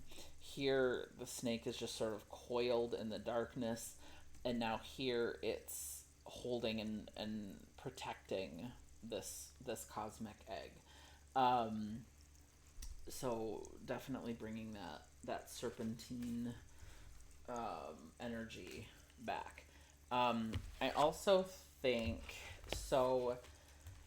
This isn't something I'm super familiar with, so I might not be getting it totally right. So I'll try and keep it broad. But Kundalini is a practice. I think it's like a branch of yoga, but there's a concept that has to do with an energy, a life force, and it's like as I understood it, it was like a snake sort of coiled at like the base of your spine, I think. And part of the Kundalini practice is harnessing and releasing, working with this energy, this like sort of serpent. So I could see there being something here about Kundalini, especially because we had that like stuck fiery energy in the early part of your spread, and so there could be something with Kundalini in, again, back to movement. You have, these rods which are stuck, and what are snakes if not moving rods? So there may be something in that tradition or practice for you to relieve those rigid, stuck pieces and turn it into a snake that you can flow with, you can do something with. I also love this. Once it's activated, your seventh chakra, it's said to radiate the light of a million suns. So we started in this place of like darkness, that part of the alchemy, part of this mystic process is sitting in the darkness and being comfortable with the darkness. But then the outcome is radiating the light of a million suns, which is pretty awesome. I also love that line, we hold on to life and life holds on to us. I don't know, there's just something really comforting about that. Like not being alone. Like us in life, we're holding on to each other.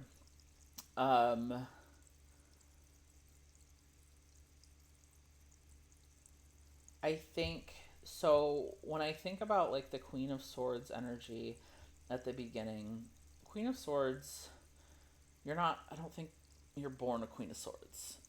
She's somebody that's lived. She's seen some things. She knows things. Like her intellect, her communication, her wit, her knowledge. Those things have come through experience. So this idea of the cosmic egg sometimes feeling like we're never going to get there and we're traveling alone and we're disconnected from others. I can really feel that in the Queen of Blades or Swords energy. So if you have had that feeling of like it's all on you, you're walking alone, you're never going to get there, no matter what you go through or try and do, no matter how smart you are, how much you plan, it never seems to get there.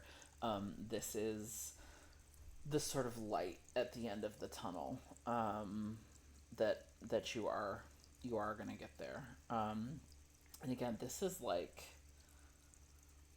big energy. This is big transformation. This isn't like I grew a little bit this summer. This is like, you know, I became a different person. I ascended this summer. So this is some really big energy, but like in a good way, powerful, potent energy. I also love this like watercolor tie dye egg. It seems to be incorporating a lot of these colors and the sort of flowiness of them. So again, seeing that as sort of the culmination, and then remembering in the womb we have that idea of um,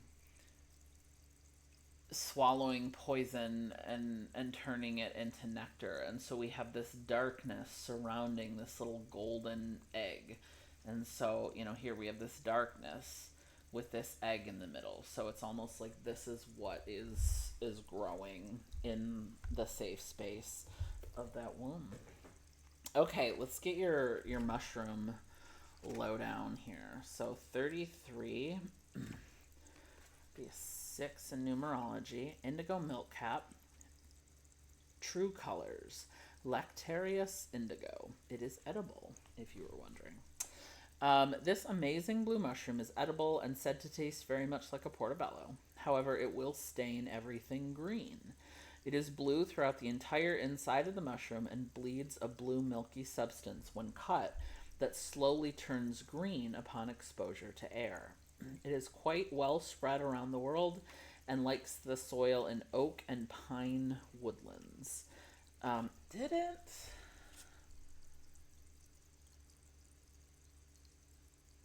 No, I thought we had something about where those were. So there may be something around oak or pine for you, or just the forest. Its bright blue pigment also has many uses, including as a dye. Let your true colors shine from within. Some people cannot hide who they are, and some never show their true colors. The indigo milk cap is a stunning mushroom. With its distinguishing features, it can't be mistaken for anything else. When you cut it in half, the color inside is that of the outside. Your internal environment reflects in your external environment, and vice versa. You show who you truly are from the inside, and this should be celebrated. This card may be asking whether someone is showing their true colors or hiding them from view. Do you know yourself inside out? When you understand yourself fully, it gives you a wealth of information to understand others. Do you see traits in others that are red flags? Always trust your intuition when it comes to people and situations you find yourself in.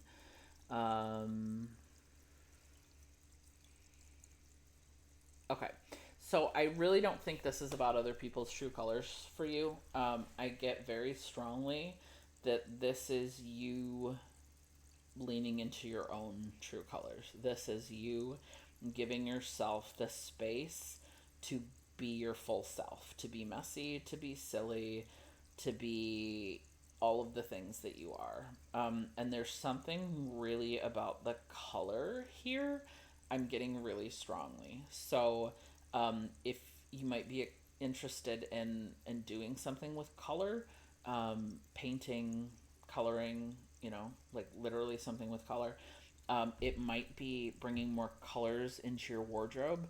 Maybe you've kept like a muted wardrobe, or you've worn clothes of a certain color because you thought you were supposed to, or it meant something, but that doesn't fully express you. Maybe you thought about like dyeing your hair or wearing, you know, bright lipstick, painting your nails. This could even come up like color. So color is really powerful in terms of like it can affect our psyche. So, like I said, yes, painting, expression in how you dress, but it could also be in your house. So it might be something as simple as getting a piece of art or a throw pillow, getting a different color bedspread, painting your walls a different color, cooking, um, using more color in your food, using colors that make you happy, getting a mug of a color that makes you happy. Um, Color can have a really profound impact on our mental health and our psyche. And so I really get the sense that this is encouraging you to be more playful and expressive with color in one capacity, in many capacities. Um, I will trust you to know which one it is. Okay, number 7. Um, Hyascamus, I don't know. Niger. It's black henbane. Ooh. Famous poisonous plant, well known in medieval times for magical and narcotic uses. We cannot fail to remember it is from an infusion of henbane poured into the ear that Hamlet's father dies in Shakespeare's masterful play. Sleep made of nightmares, a starless night, a delirious and suffocating action is the message of this plant. Truth can be as persuasive as its silky flowers, it can be as nuanced as its veins, but it can also be as deadly as its sweet chalice.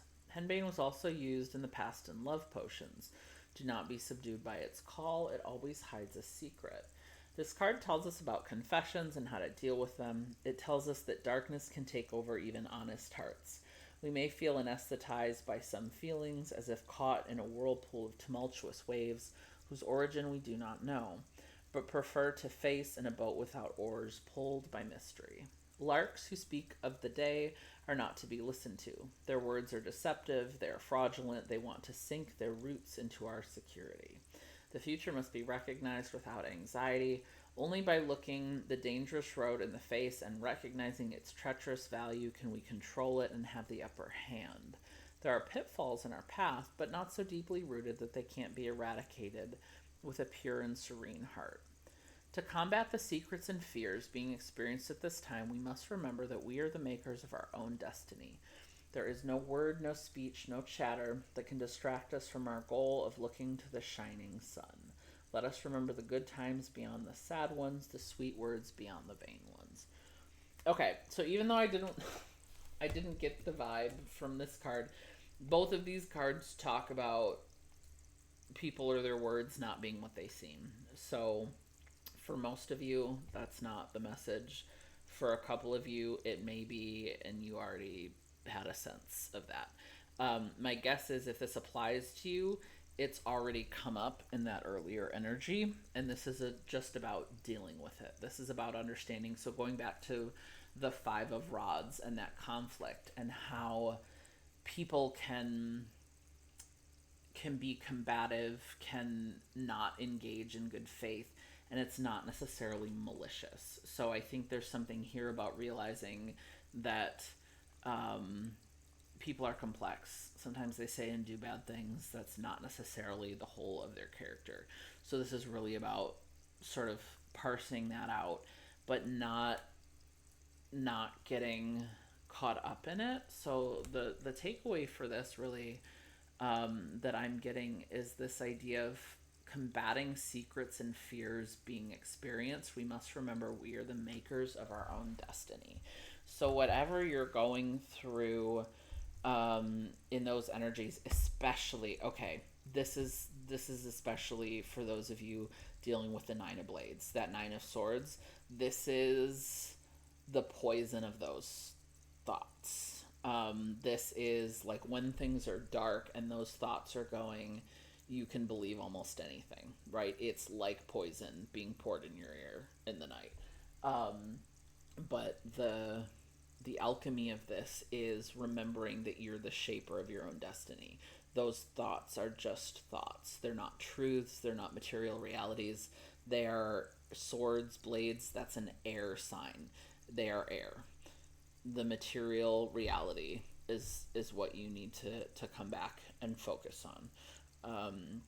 And so I think this is a call to pull you back, and remember that you're in charge, not your experiences, not, if you did have people who either said hurtful things or were deceptive or whatever, you control where this is going.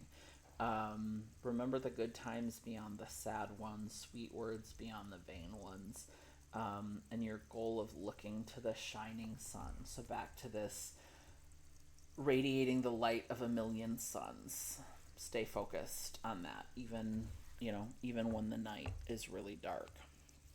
Okay, let's look at our Southern Gothic nest of wasps. I am not. Me and wasps do not get along. As Mostef says in The Italian Job, I had a bad experience. Okay, so number 13, this would be 4 in numerology. Teamwork, order, process, hive mind. No matter where you hail from, you can immediately understand why a hive of bees or a nest of wasps would be a symbol for teamwork. They all have roles to play in order to better the life of the whole colony.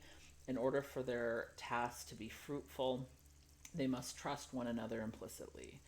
In conjure rituals, wasp nests, which are different from beehives because they are formed from wood pulp, not wax, are often used symbolically as talismans in a variety of spells.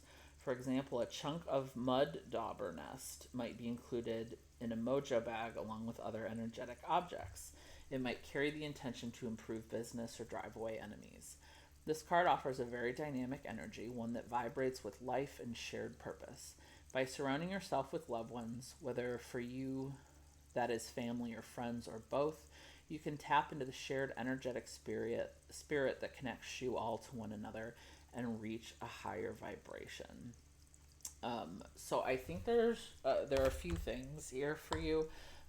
So first, if you are looking at new endeavors, creative projects, this is supporting this energy, supporting that collaboration as you lean into that 3 of elixirs, 3 of cups energy. This is fueling that sort of mutually supportive environment. I also think just in general, so remember we started with all blades and rods, and then we brought in finally some elixirs and pentacles. I think there's very much that idea of everything having a job, everyone having a role, making sure that you are balancing the different elements, the different pieces that you're working with. Everything has a purpose. You're not meant to be all swords, all wands, all cups, all pentacles. There's meant to be balance. I also think with wasps and the sting, getting back to the venom, I think there could be something here around when you're in relationships and communities of any kind. There is going to be pain. There are going to be stings. It is the nature of the creature. That's the nature of humans. But back to the venom as the sort of anti-venom, that little bit that you can metabolize and use constructively. Don't let those stings, that pain, turn you off from what's possible in relationship and community, because you have the ability to transform, to alchemize that pain, the sting, in order to reap those broader benefits. Okay, let's look at the entrance stone. I actually don't think I've ever pulled this one. New beginnings, step forward, expansion. The entrance stone card invites you to step forward into your future, to expand into the possibility of things working out better than you ever imagined. It may be different to the way you thought it would be, but this card appears when a positive outcome is likely for you. It urges you to open your mind to positive outcomes and to find a way to move toward the realization of all your dreams. However, to welcome the new, we must release the past and loosen our grip on things happening in a certain way. To welcome the new, we must be in the moment and cross the threshold from the past to the present. When we find a way to be present, we can truly welcome the new. Featured on this card is one of the best known entrance stones in the world at Newgrange, a 5,200-year-old passage tomb in Ireland. I've actually been there. It is, I mean, you can tell, I think, from the picture, it's pretty cool, but that is something else in person. This beautiful ancient stone is adorned with carvings of the triple spiral, or triskelly, a mystical symbol thought to represent the Trinity: the past, the present, the future, the earth, the sea, the sky. It invites you to step forward into the future, to open your arms and heart wide and say yes, to trust that something positive will come of this.